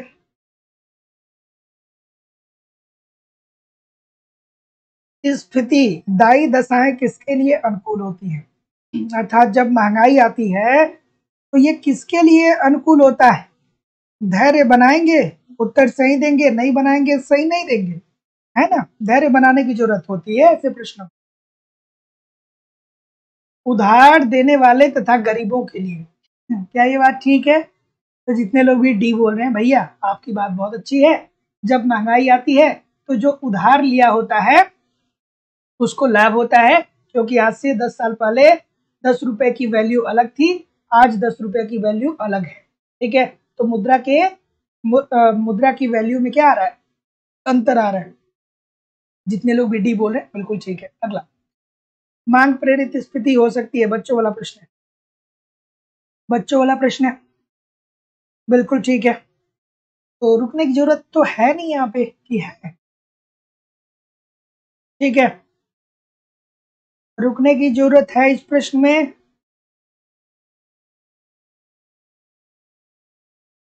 ठीक है, क्या बोल रहे हैं? सी बोल रहे हैं, बहुत अच्छी बात है। डी बोल रहे हैं, कुछ लोग ए भी बोल रहे हैं, बहुत अच्छी बात है भाई। इतनी विविधता आ सकती है, मैंने सोचा नहीं था। इतनी विविधता आ रही है, मैंने सोचा नहीं था। अब देखिए, अच्छा, देखिए बहुत अच्छे अच्छे लोग बता रहे हैं कि सर जी कच्चे माल के मूल्य में वृद्धि के कारण।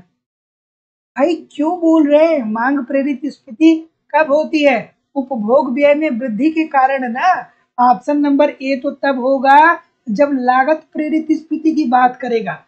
कुछ लोग ए भी बता रहे हैं।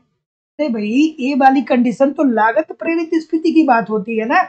यहाँ पे क्या होता है, कच्चे माल के मूल्य बढ़ते हैं तो इस वजह से क्या होता है कि कच्चा माल महंगा हो जाएगा तो उत्पादन लागत बढ़ जाएगी, उत्पादन लागत बढ़ जाएगी तो प्रोडक्ट मार्केट में जाएगा तो महंगा बिकेगा, जाहिर सी बात है। लेकिन मांग प्रेरित, ये तो उपभोग व्यय में वृद्धि के कारण ना, जब अपने व्यय को बढ़ाते हैं अर्थात मांग में वृद्धि करते हैं तो उसके कारण होता है ना। तो फिर ए क्यों बोल रहे हैं आप लोग? बच्चों वाले प्रश्न में ए क्यों बोल रहे हैं? ये क्यों बोल रहे हैं इतने बच्चों वाले प्रश्न में? कुछ लोग ये कुछ लोग ये दिमाग लगा दिए होंगे कि सर जी पिछले क्लास में मांग प्रेरित वाला प्रश्न बताए थे तो इस क्लास में लागत प्रेरित वाला, सॉरी, पिछला क्वेश्चन मांग प्रेरित से संबंधित था तो ये क्वेश्चन लागत प्रेरित मुद्रास्फीति से संबंधित होगा। कहाँ है दिमाग? कंसंट्रेट नहीं है, होना चाहिए। चलिए, ठीक है,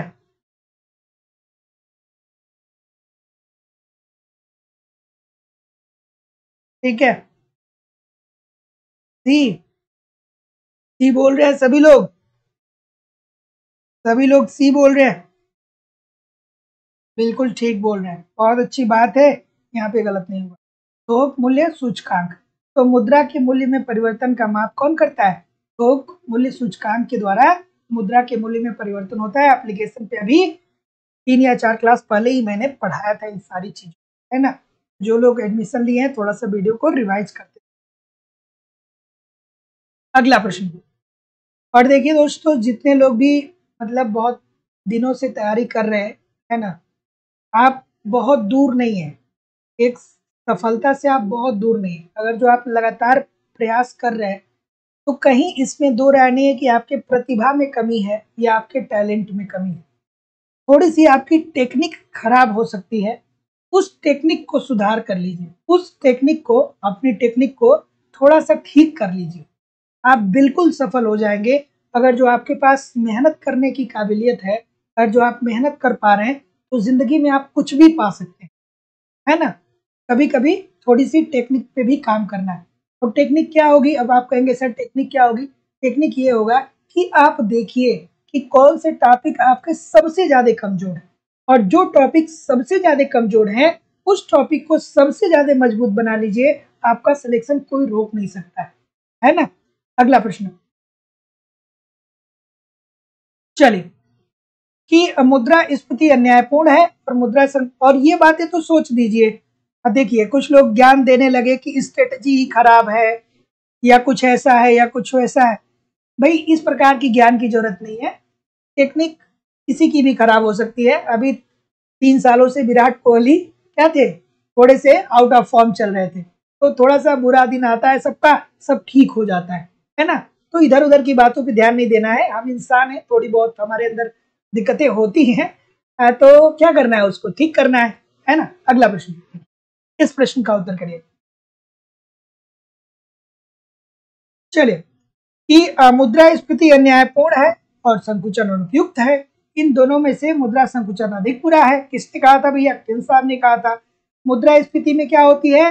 महंगाई आती है, महंगाई आती है, लेकिन इसकी एक ठीक बात यह होती है कि मांग वो पूर्ति होता रहता है, वस्तुओं की कीमतें बढ़ती है। इसका मतलब क्या हो रहा है कि वस्तुओं की मांग हो रही है, तो ये वाला तो थोड़ा सा ठीक हो सकता है। लेकिन मुद्रा संकुचन में क्या होता है? मंदी आ जाता है, यहाँ पे उत्पादन क्या हो जाता है दोस्तों? कम हो जाता है। तो क्या होता है? तो जब मंदी आ जाएगा, ये अधिक बुरा है, महंगाई बुरा नहीं है। तो भी ये बोल रहे हैं, बिल्कुल ठीक बोल रहे हैं। अगला प्रश्न, ठीक है। चलिए अर्चना Srivastava ji, thank you very much. इस प्रश्न का उत्तर करिए। ठीक है, इस प्रश्न का उत्तर करिए।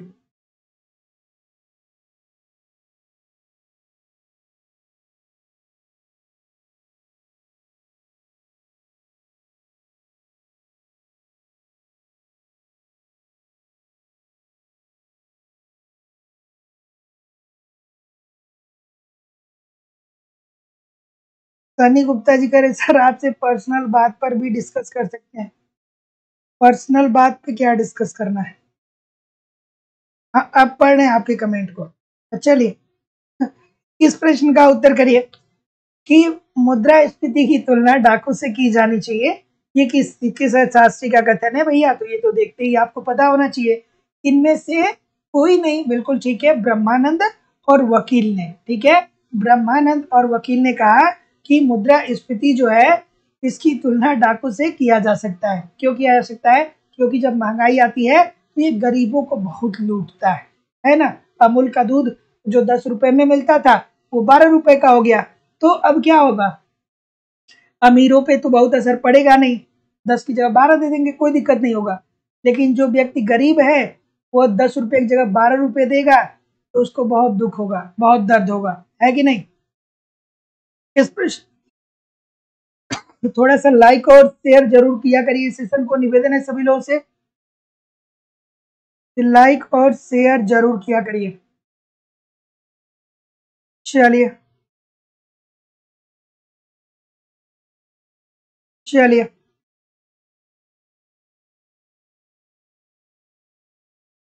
क्या उत्तर आ रहा है भाई?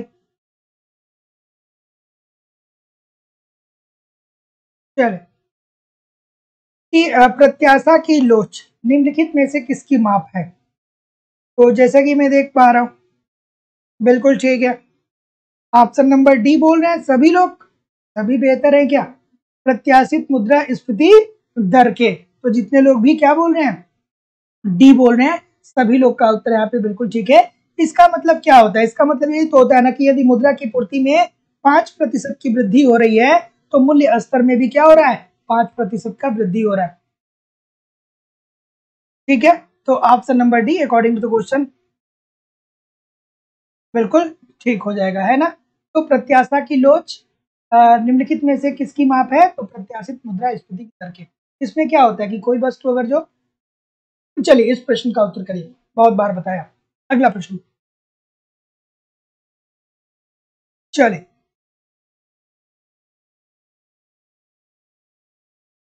यदि अर्थव्यवस्था में इस वर्ष 8% स्फीति आकी जाए तो इसका अर्थ क्या होगा? अगर जो आपके देश में इस वर्ष, जैसे मान लीजिए कि 2022 में 8% स्फीति आप आकी जाए, मतलब कहा जाए कि आपकी अर्थव्यवस्था में 8% महंगाई जो है वो बढ़ी है, तो इसका मतलब क्या होगा? इसका मतलब ये होगा कि उपभोक्ता वस्तुओं की कीमत में 8% की वृद्धि हो गई। जैसे 2022 में अगर जो किसी वस्तु का मूल्य 100 रुपया है और 2023 में किसी वस्तु का मूल्य क्या हो जाए? 108 रुपया हो जाए, तो ये क्या कहा जाएगा कि अर्थव्यवस्था में स्फीति की दर कितनी है? 8% है। तो जितने लोग भी ये बोल रहे हैं ठीक बोल रहे हैं। कि जब, ये थोड़ा आराम से करिएगा, इस प्रश्न को थोड़ा सा आराम से करिएगा, कि जब मुद्रा अर्थात साख को सम्मिलित करते हुए की पूर्ति उसके मांग की अपेक्षा इतने नीचे गिर जाती है, सामान्य रूप से वस्तुओं के मूल्य गिर जाते हैं और मुद्रा का मूल्य बढ़ जाता है, तब ऐसी स्थिति को क्या बोलेंगे? ठीक है, इजी सी बात है, इजी सी बात है, इस प्रश्न का उत्तर करना है आपको। बिल्कुल ठीक है। थोड़ा सा इस बात को समझिएगा, थोड़ा सा इस बात को समझिएगा। मुद्रा का संकुचन और मुद्रा का विस्तार, मुद्रा का संकुचन और मुद्रा का विस्तार क्या अंतर होता है? देखिए ध्यान से देखिएगा, ये क्या कर रहा है कि जब देखिए, जब मुद्रा की पूर्ति उसकी मांग की अपेक्षा नीचे गिर जाती है कि सामान्य रूप से वस्तुओं के मूल्य गिर जाते हैं। अगर जो भैया वस्तुओं के मूल्य गिर रहे हैं तो वस्तुओं के मूल्य गिरना मतलब क्या हो जाएगा? ये मुद्रा के संकुचन के भाव को तो प्रकट करता है ना। एक बार नहीं अनेकों बार हम लोग पढ़े हैं कि अगर जो वस्तुओं के मूल्य गिर रहे हैं तो इसका मतलब यह है कि ये मुद्रा का संकुचन यहाँ पे हो रहा है, और मुद्रा का मूल्य बढ़ रहा है तो क्या हो जाएगा? मुद्रा का संकुचन हो जाएगा। वस्तुओं के मूल्य गिरेंगे और मुद्रा का मूल्य बढ़ेगा तो मुद्रा का क्या हो रहा है? संकुचन हो रहा है। अगला प्रश्न, तो दीर्घकालिक गतिहीनता का तात्पर्य है। अब देखिए, ये प्रश्न जब आप आर्थिक समृद्धि और आर्थिक विकास पढ़ते हैं ना, तभी वहां पे जब हम लोग पढ़ते हैं कि आर्थिक समृद्धि क्या होता है, आर्थिक विकास क्या होता है, अब उन्हीं सारी चीजों से कनेक्ट करके इस प्रश्न को बड़े आराम से आप कर सकते हैं।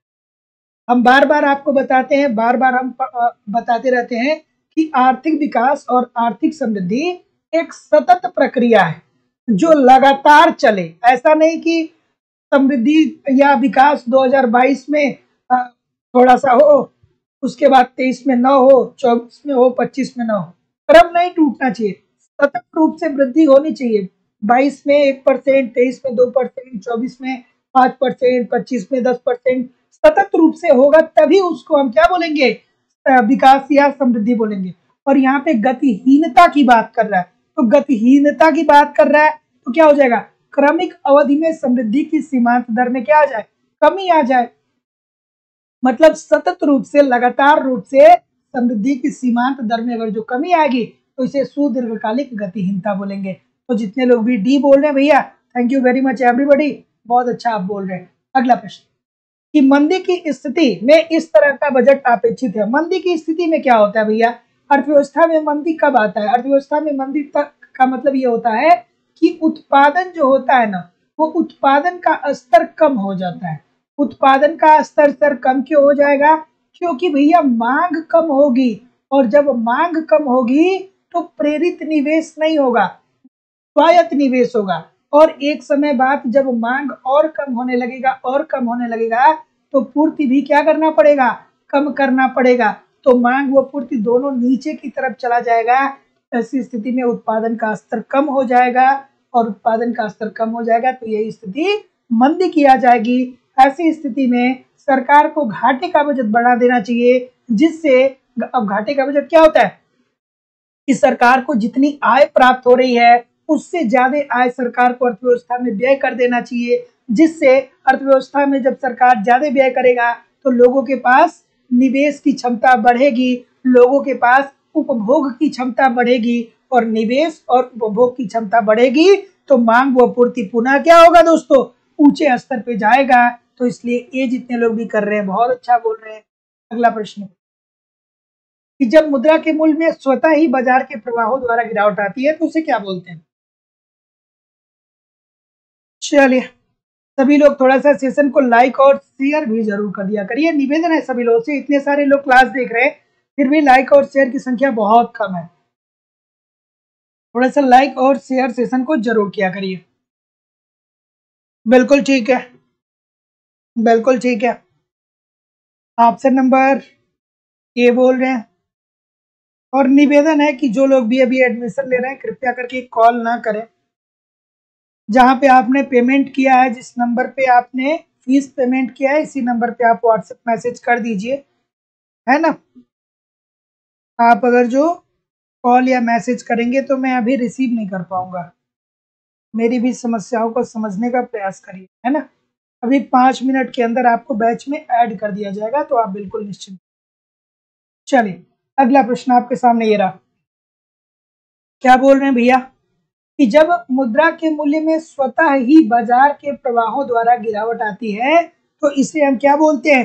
अस्फीति की बात हो रही है क्या यहाँ पे? तो जितने लोग भी ऑप्शन नंबर ए बोल रहे हैं, अस्फीति की बात बोल रहे हैं, सभी लोग का उत्तर जितने लोग भी ए बोल रहे हैं सभी लोग का उत्तर यहाँ पे बिल्कुल ठीक हो जाएगा। और इसका कारण क्या होता है दोस्तों? इसका कारण यही होता है कि जब सरकार देश में प्रचलित मुद्रा की मात्रा को क्या कर देता है? कम कर देता है।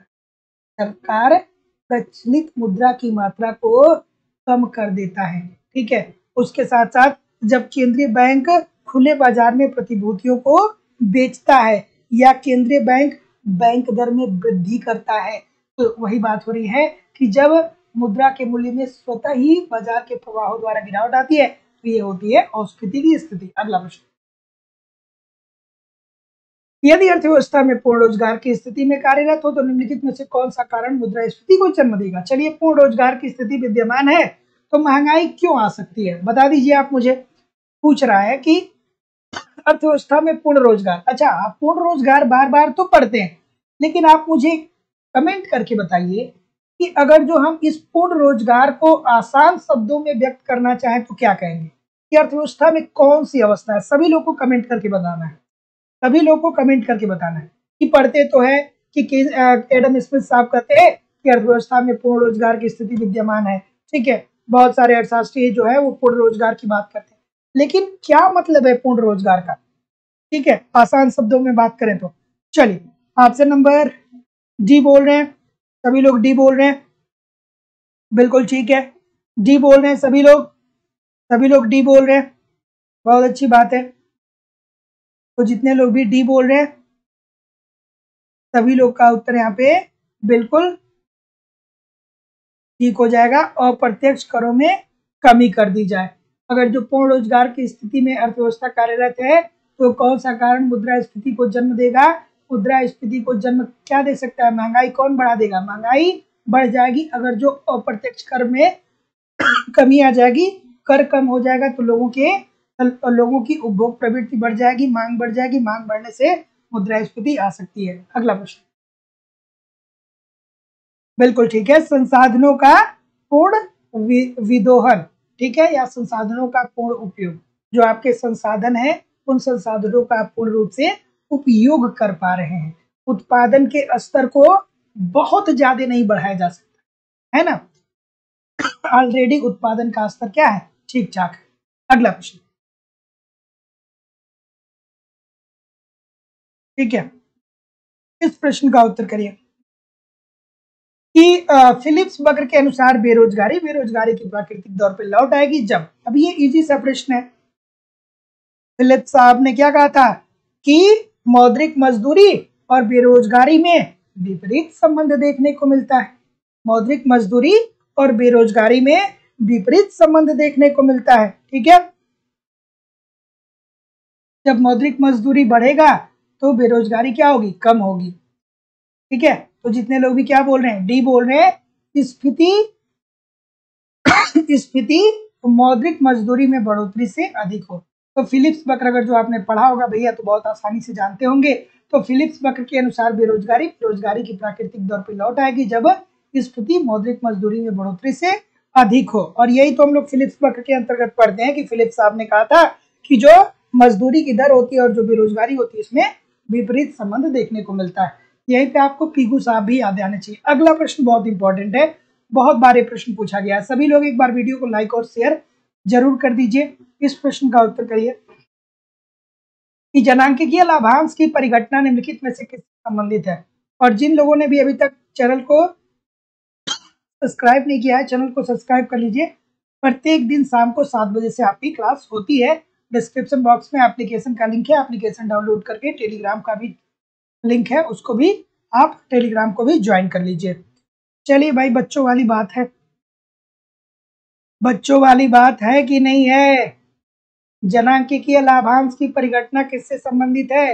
आपके देश में कार्यशील आयु की जनसंख्या के हिस्से में वृद्धि हो, अर्थात 15 से लेकर के 64 वर्ष के लोगों की आयु ज्यादा बढ़े, मतलब 15 से आयु ना बढ़े, हाँ ठीक है, आयु ना बढ़े, मतलब 15 से और 64 वर्ष के बीच में जो लोग हैं इनकी संख्या ज्यादा हो, ठीक है।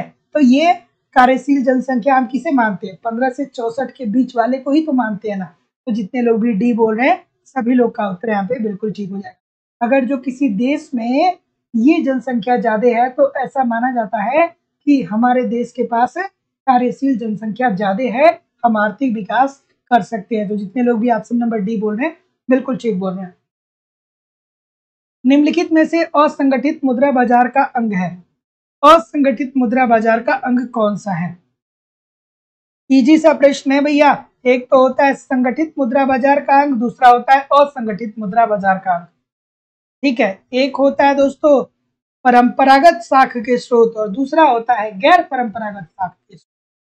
तो परंपरागत साख के स्रोत, चलिए बिल्कुल ठीक है, बिल्कुल ठीक है। ऑप्शन नंबर बी बता रहे हैं साहूकार, बिल्कुल सही है भैया। देखिए निम्नलिखित में से किसे असंगठित मुद्रा बाजार का अंग माना जाता है, तो साहूकार। ये परंपरागत साख के स्रोत है।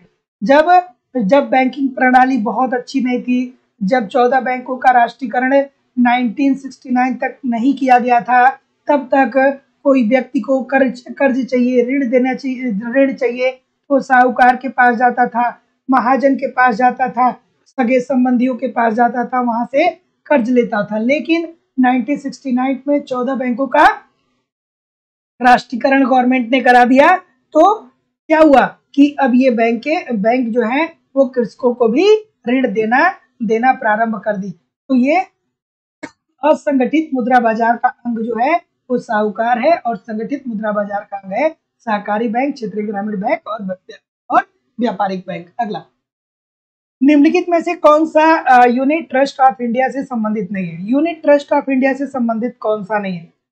सभी लोग एक बार सेशन को लाइक और शेयर जरूर कर दिया करिए और चैनल को सब्सक्राइब जरूर कर ले। 7 बजे से रोज आपकी क्लास होती है।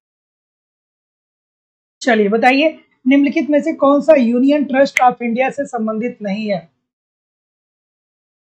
सर प्रैक्टिस में कुछ करंट के इकोनॉमिक्स के क्वेश्चन डालिए, आपसे निवेदन है। ठीक है, करंट का आपके एग्जाम का डेट आने दीजिए, करंट का मैं एक अलग से, देखिए जब तक आपका एग्जाम का डेट नहीं आ जाता है तब तक ये अनुमान थोड़ा सा लगाना मुश्किल है कि कहाँ से कहाँ तक का करंट आपको तैयार करवाया जाए।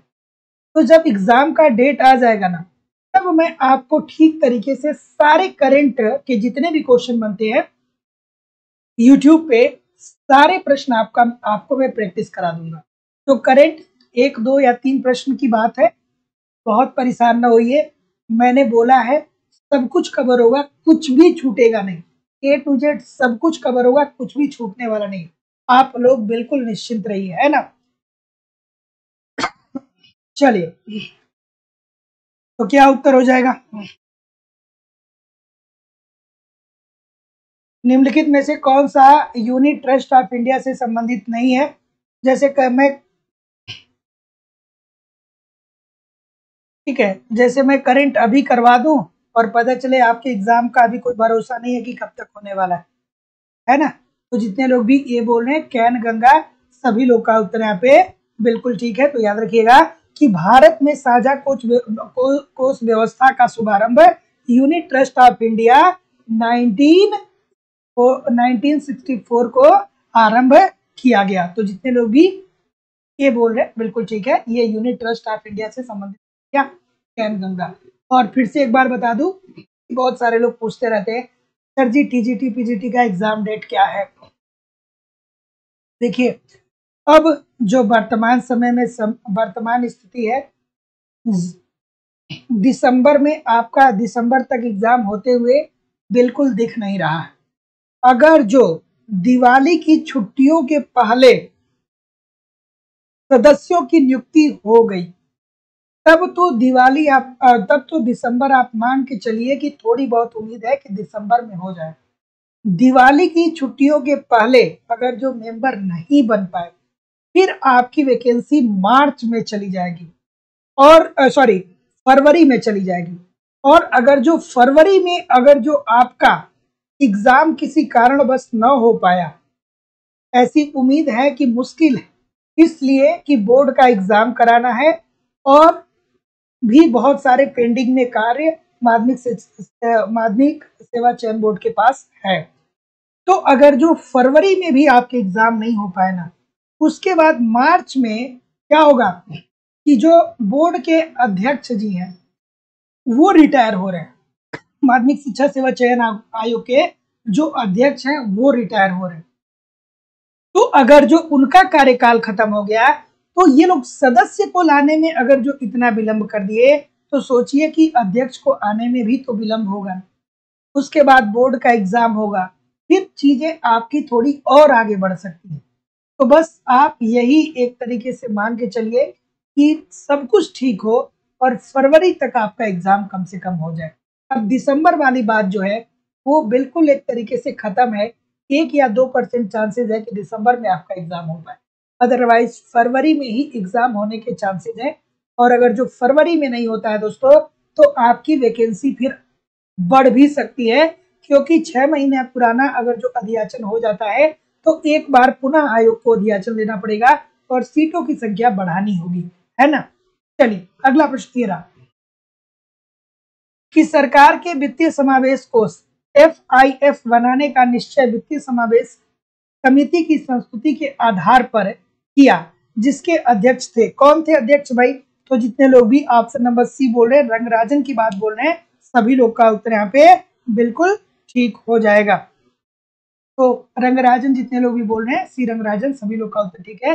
तो सरकार ने वित्तीय समावेश कोष FIF बनाने का निश्चय वित्तीय समावेशी समिति की संस्तुति के आधार पर किया, इसके अध्यक्ष थे सी रंगराजन। ऑप्शन नंबर सी बिल्कुल ठीक है। और एक बात और ध्यान में रखिएगा कि बिल्कुल इस बात को ना आप सोचिए कि एग्जाम में टाइम है।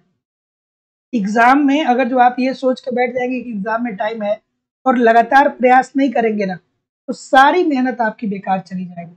जो मेहनत कर रहे हैं, आपको समय मिल रहा है, इत्मीनान से आप अपने मेहनत को करते रहिए। और जिन लोगों ने भी एप्लीकेशन के कॉन्सेप्ट की क्लास लिया है या लेने वाले, मैं आपसे विश्वास से कह रहा हूँ कि मैं कुछ भी छोड़ने वाला नहीं हूँ। मैं तो आपको इतनी भी आज़ादी देता हूँ कि एप्लीकेशन पे जो कॉन्सेप्ट की क्लास हो रही है, अगर जो कोई टॉपिक आपको नहीं समझ में आए हैं, आप दोबारा कहिए, मैं दोबारा पढ़ाऊंगा, है ना। मेरा कोई ये उद्देश्य नहीं है कि मैं रोज नया बैच लॉन्च करूं। जो बैच है वही एग्जाम तक चलेगा, सब कुछ कवर होगा, आराम से पढ़ा जाएगा, इत्मीनान से पढ़ा जाएगा, कुछ भी छूटेगा नहीं। बस ईमानदारी से एप्लीकेशन पे कॉन्सेप्ट पढ़ते रहिए, नोट्स पढ़ते रहिए, टेस्ट सीरीज देते रहिए, प्रीवियस ईयर क्वेश्चन पेपर को देखते रहिए, करंट भी मैं कवर करा दूंगा। यूपी टीजीटी पीजीटी के लिए अलग बैच है, झारखंड टीजीटी पीजीटी के लिए अलग बैच है। तो जो लोग एडमिशन नहीं लिए हैं वो केवल और केवल 2,000 रुपये पेमेंट करके इस नंबर पे एडमिशन ले सकते हैं। और गूगल पे, फोन पे या पेटीएम के माध्यम से आपको पेमेंट करना होगा और इसका स्क्रीनशॉट आपको इसी व्हाट्सएप नंबर पे सेंड करना होगा। कोई भी इंक्वायरी होगी तो इस नंबर पे कॉल या व्हाट्सएप मैसेज कर सकते हैं। तो ऑप्शन नंबर क्या हो जाएगा? ऑप्शन नंबर डी बोल रहे हैं बहुत सारे लोग। तो जितने लोग भी डी बोल रहे हैं सभी लोग का उत्तर बिल्कुल ठीक है कि कमजोर सार्वजनिक क्षेत्रों के बैंक। तो 1999 में एमएस वर्मा की अध्यक्षता में किसके पुनर्जीवन के लिए सुझाव देने का कार्यकारी समूह बनाया गया था? वो था दोस्तों कमजोर सार्वजनिक क्षेत्रों के बैंक। तो क्या बोल रहे हैं? यही तो बोल रहे हैं ना। ठीक है, ऑप्शन नंबर डी बोल रहे हैं ना सभी लोग, बिल्कुल ठीक है। तो है ना, ऑप्शन नंबर डी याद रखिएगा कि 1999 में एमएस वर्मा की अध्यक्षता में किसके पुनर्जीवन के लिए सुझाव देने का कार्यकारी समूह बनाया गया था? तो कमजोर सार्वजनिक क्षेत्रों के बैंक। अगला प्रश्न, भारतीय औद्योगिक विकास बैंक की स्थापना की गई?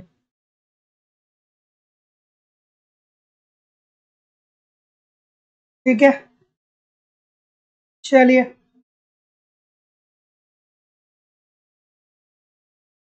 चलिए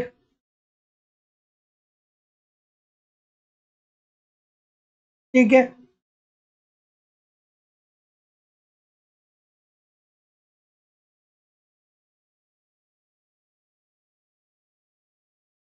ठीक है, ऑप्शन नंबर बी बोल रहे हैं सभी लोग।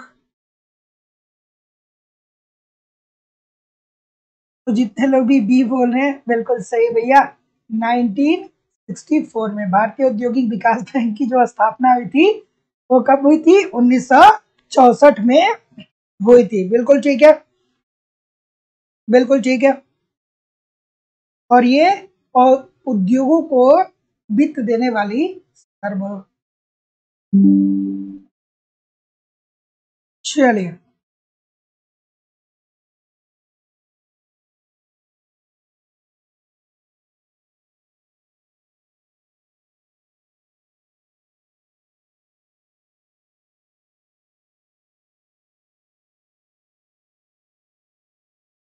बैंक दर क्या है? बफरिंग की इशू आ रही है क्या? अब ठीक हुआ? अब ठीक हुआ? अब बफरिंग की इशू तो नहीं आ रही है ना? चलिए, तो ये तो बच्चों वाला प्रश्न हो गया भाई। एक बार नहीं बहुत बार मैंने आपको बताया बैंक दर क्या होता है। तो बैंक दर है बैंकों को देश के केंद्रीय बैंक से प्राप्त वित्तीय सहायता पर जो ब्याज दर देना होता है। तो दोस्तों देखिए, तीन यूनिट है। एक हमारा आरबीआई है अर्थात केंद्रीय बैंक है, दूसरा व्यापारिक बैंक। ठीक है, व्यापारिक बैंक जो आपका एसबीआई हो गया, ये सारी बैंकें हो गई। उसके बाद हम आम जनता हो गए। ठीक है, तो ये आरबीआई जब ऋण देगा किसको? व्यापारिक बैंकों पे, तो जो दर लगेगा उसे हम बोलेंगे बैंक दर। और जब ये बैंक दर बोला जाएगा। और ये व्यापारिक बैंक जब हम लोगों को ऋण देता है, जनता को ऋण देता है, तो इसे बोला जाता है ब्याज दर। ठीक है, तो याद रखिएगा option number C according to the question this is the right answer हो जाएगा। तो बैंक दर क्या है? तो बैंकों को देश के केंद्रीय बैंक से प्राप्त वित्तीय सहायता पर जो ब्याज दर देनी पड़ती है। आरबीआई जब व्यापारिक बैंकों को ऋण देता है तो जो दर जो जिस दर पे देता है उसे बैंक दर बोलते हैं। व्यापारिक बैंक आम जनता को ऋण देता है, उसका मतलब क्या होता है? उसका मतलब होता है ब्याज दर। अगला प्रश्न,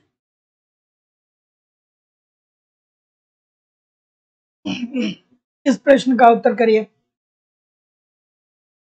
इस प्रश्न का उत्तर करिए कि भारतीय मौद्रिक प्राधिकरण का मतलब क्या है।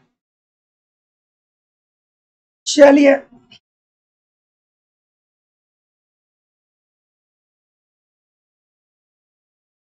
हाँ, आरबीआई ही में लिखा था, कुछ और लिख दिया था क्या।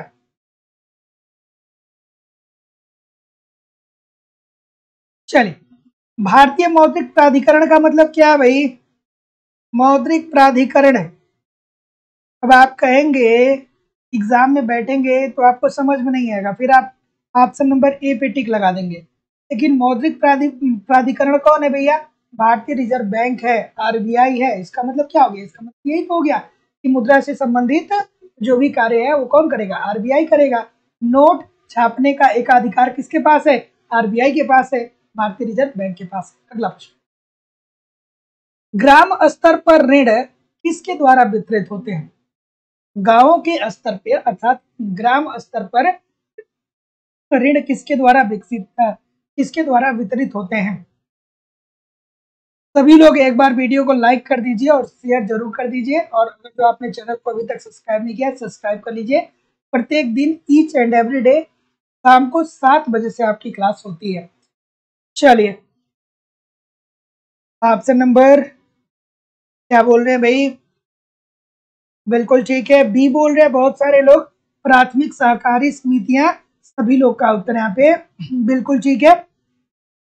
तो ग्राम स्तर पर ऋण किसके द्वारा वितरित होते हैं, तो प्राथमिक सहकारी समिति के माध्यम से। और इसमें अल्पकाल, मध्यम काल और दीर्घकाल, ये तीन जो होते हैं दोस्तों, तीन श्रेणियां होती है। एक होता है दोस्तों ग्रामीण स्तर पर, दूसरा होता है जिला स्तर पे, और तीसरा होता है दोस्तों राज्य स्तर पे। बहुत बार मैंने आपको बताया। अगला प्रश्न, नाबार्ड सहकारी संस्थाओं को इस संगठन के माध्यम से पुनर्वित्त प्रदान करते हैं। चलिए भैया, नाबार्ड की बात आ गई, आपको तुरंत याद आना चाहिए कि सर नाबार्ड की स्थापना कब हुई थी। नाबार्ड की स्थापना कब हुई थी, कमेंट करके बताएंगे आप लोग कि नहीं बताएंगे। नाबार्ड की स्थापना कब हुई थी, 1982 में या 1882 में। 1982 या 1882। अगर जो आपके ऑप्शन में पूछ देगा तो क्या बोलेंगे। ठीक है, तो जितने लोग भी ऑप्शन नंबर क्या बोल रहे हैं, सी बोल रहे हैं, सभी लोग सी बोल रहे हैं, कुछ लोग ये भी बोल रहे हैं। ठीक है, तो जितने लोग भी ए बोल रहे हैं सभी लोग का उत्तर यहाँ पे बिल्कुल ठीक हो जाएगा कि नाबार्ड सहकारी संस्थाओं को इस संगठन के माध्यम से पुनर्वित्त प्रदान करती है, तो राज्य सहकारी बैंक के माध्यम से पुनर्वित्त प्रदान करता है। तो ऑप्शन नंबर क्या हो जाएगा, A, this is the right answer हो जाएगा। तो याद रखिएगा कि नाबार्ड जो है वो राज्य सहकारी बैंक, भूमि विकास बैंक, वाणिज्यिक बैंक, क्षेत्रीय ग्रामीण बैंक और अन्य अनुमोदित संस्थाओं को 15 माह से 7 वर्ष तक के लिए ऋण प्रदान करता है। तो जितने लोग भी ऑप्शन नंबर ए बोल रहे हैं बिल्कुल ठीक है। अगला प्रश्न, सूची 1 को सूची 2 के साथ सुमेलित करिए। यहां से एक प्रश्न आपके एग्जाम में जरूर से जरूर पूछे जाते हैं। सूची 1 को सूची 2 से सुमेलित करना है। भारतीय औद्योगिक वित्त निगम, सबसे पुराना तो यही है ना भैया, IFCI, सबसे पुरानी वित्त संस्था की बात करें तो भारतीय औद्योगिक वित्त निगम ही तो है, IFCI। इसकी स्थापना कब हुई थी भैया, इसकी स्थापना जो हुई थी वो हुई थी 1948 में। भारतीय औद्योगिक साख एवं निवेश निगम लिमिटेड की बात करें दोस्तों तो ये कब प्रकाश में आया, 1955 में। भारतीय औद्योगिक विकास बैंक की बात करें, अभी देखा IDBI को, अभी तो देखा कुछ देर पहले 1964 में। और भारतीय यूनियन ट्रस्ट की बात करें तो 1963 में। तो 4 3 2 1 सभी लोग बोल रहे हैं बिल्कुल ठीक हो जाएगा। अगला प्रश्न, भारत में कृषि के लिए दीर्घकालीन साख देने वाली संस्था कौन सी है। देखिए, दीर्घकाल की बात कर रहा है, यहाँ पे प्रश्न बहुत गलत होता है। एक होता है दीर्घकाल और दूसरा होता है अल्पकाल। ठीक है, तो बहुत सारे लोग कंफ्यूज होते हैं कि सर ये दीर्घकाल अल्पकाल क्या होते हैं। तो देखिए, अल्पकाल से मतलब ये होता है ना कि 0 से लेकर के 1 वर्ष तक। मध्यकाल का मतलब क्या होता है, 1 वर्ष से लेकर के 5 वर्ष तक। और दीर्घकाल का मतलब होता है 5 वर्ष से लेकर के 20 वर्ष या उससे भी ज्यादा, है ना। तो इसे हम लोग अल्पकाल, मध्यकाल या दीर्घकाल बोलते हैं। तो ऑप्शन नंबर क्या बोल रहे हैं भैया? बी बोल रहे हैं सभी लोग।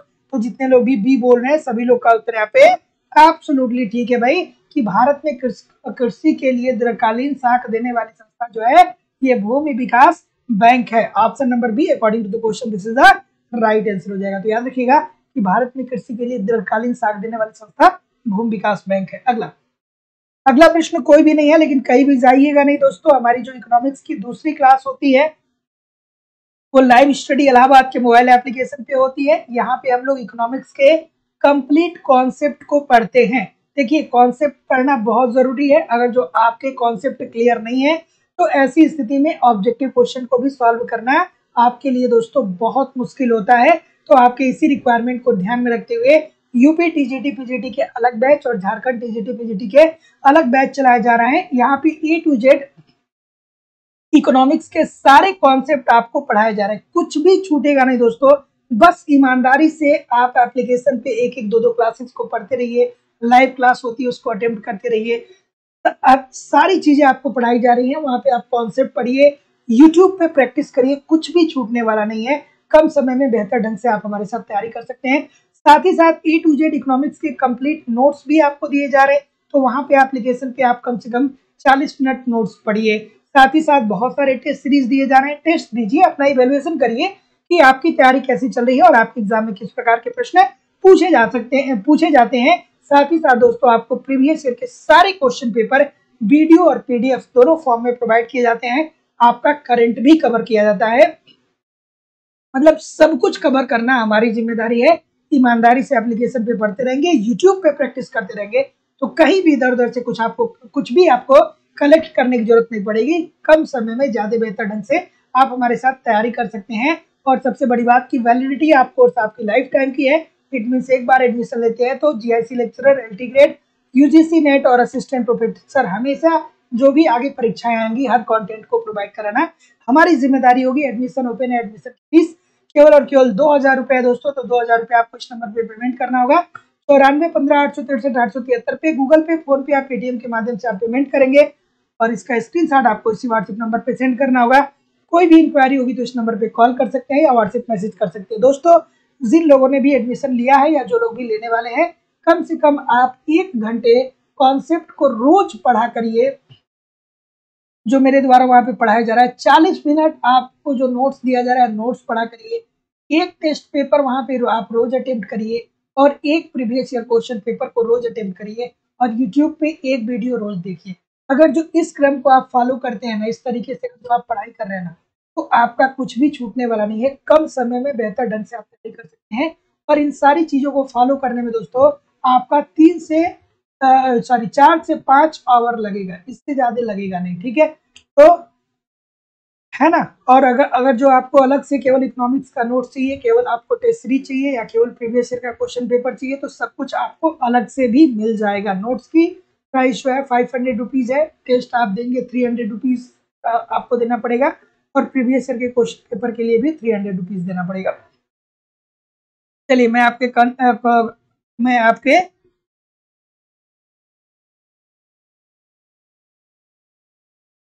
कमेंट को भी पढ़ लेता हूँ। Tasneem Khan ji, thank you very much. Nirupama Singh ji, Seema Mathur ji, Ragini Singh ji, Sunny Gupta ji, Diksha ji, Mausam Kumari जी, अफसाना जी, बबीता जी, आदिति जी, रामजीत यादव जी, विकास कुमार जी, अफजल हसन जी, रश्मि जी, संजय जी, IM जी, अभी गुप्ता जी, जितेंद्र जी, अमरेज यादव जी, रेणु जी, अर्चना जी, जोई जी, सुनीता जी, चंद्रजीत जी, अकबरी खातून जी, ज्योत्सना जी, शोभा जी, वैभव सिंह जी, आशुतोष उपाध्याय जी, प्रदीप कुमार जी, विकास जी, ललिता जी, लाल बहादुर जी, चंद्रजीत जी, अनीश जी, प्रकाश चंद जी, सोमपाल जी, ललिता जी, ललिता साक्य जी, ठीक है, ठीक है, अंकिता जी, दिव्यांश मौर्य जी, राम पुरुष राम जी, सुमन जी, मुकेश जी,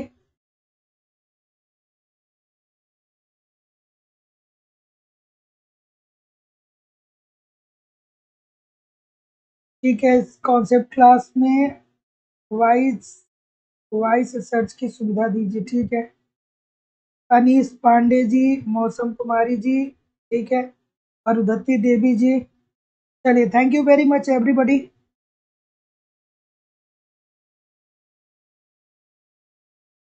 चलिए,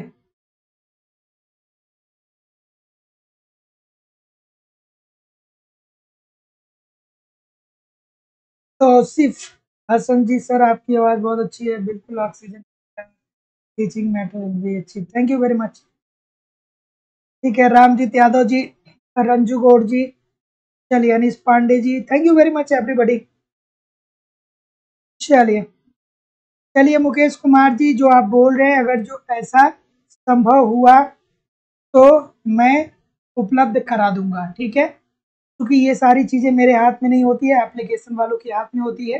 अगर जो ऐसी सुविधा होगी वॉइस सर्च की, तो मैं उसको आज टेक्निकल टीम से बात करके ठीक करवाने का प्रयास करूंगा। ठीक है, तो दोस्तों पढ़ते रहिए। आप क्या पढ़ रहे हैं, कैसे पढ़ रहे हैं, ये भी जरूरी होता है आपके सिलेक्शन के लिए। बहुत सारे लोग पढ़ते तो हैं लेकिन उनके कंटेंट ही बेहतर नहीं होते। अगर जो आपके कंटेंट बेहतर नहीं है तो आप किस तरीके से सिलेक्शन प्राप्त करेंगे। तो केवल पढ़ना ज़रूरी नहीं है सिलेक्शन के लिए, आपको क्या करना पड़ेगा? आपको बेहतर कंटेंट भी पढ़ना पड़ेगा। तो चलिए मिलते हैं नेक्स्ट क्लास में। आप पढ़ते रहिए, आगे बढ़ते रहिए। कल शाम को मिलते हैं 7 बजे। तब तक के लिए दोस्तों नमस्कार, धन्यवाद।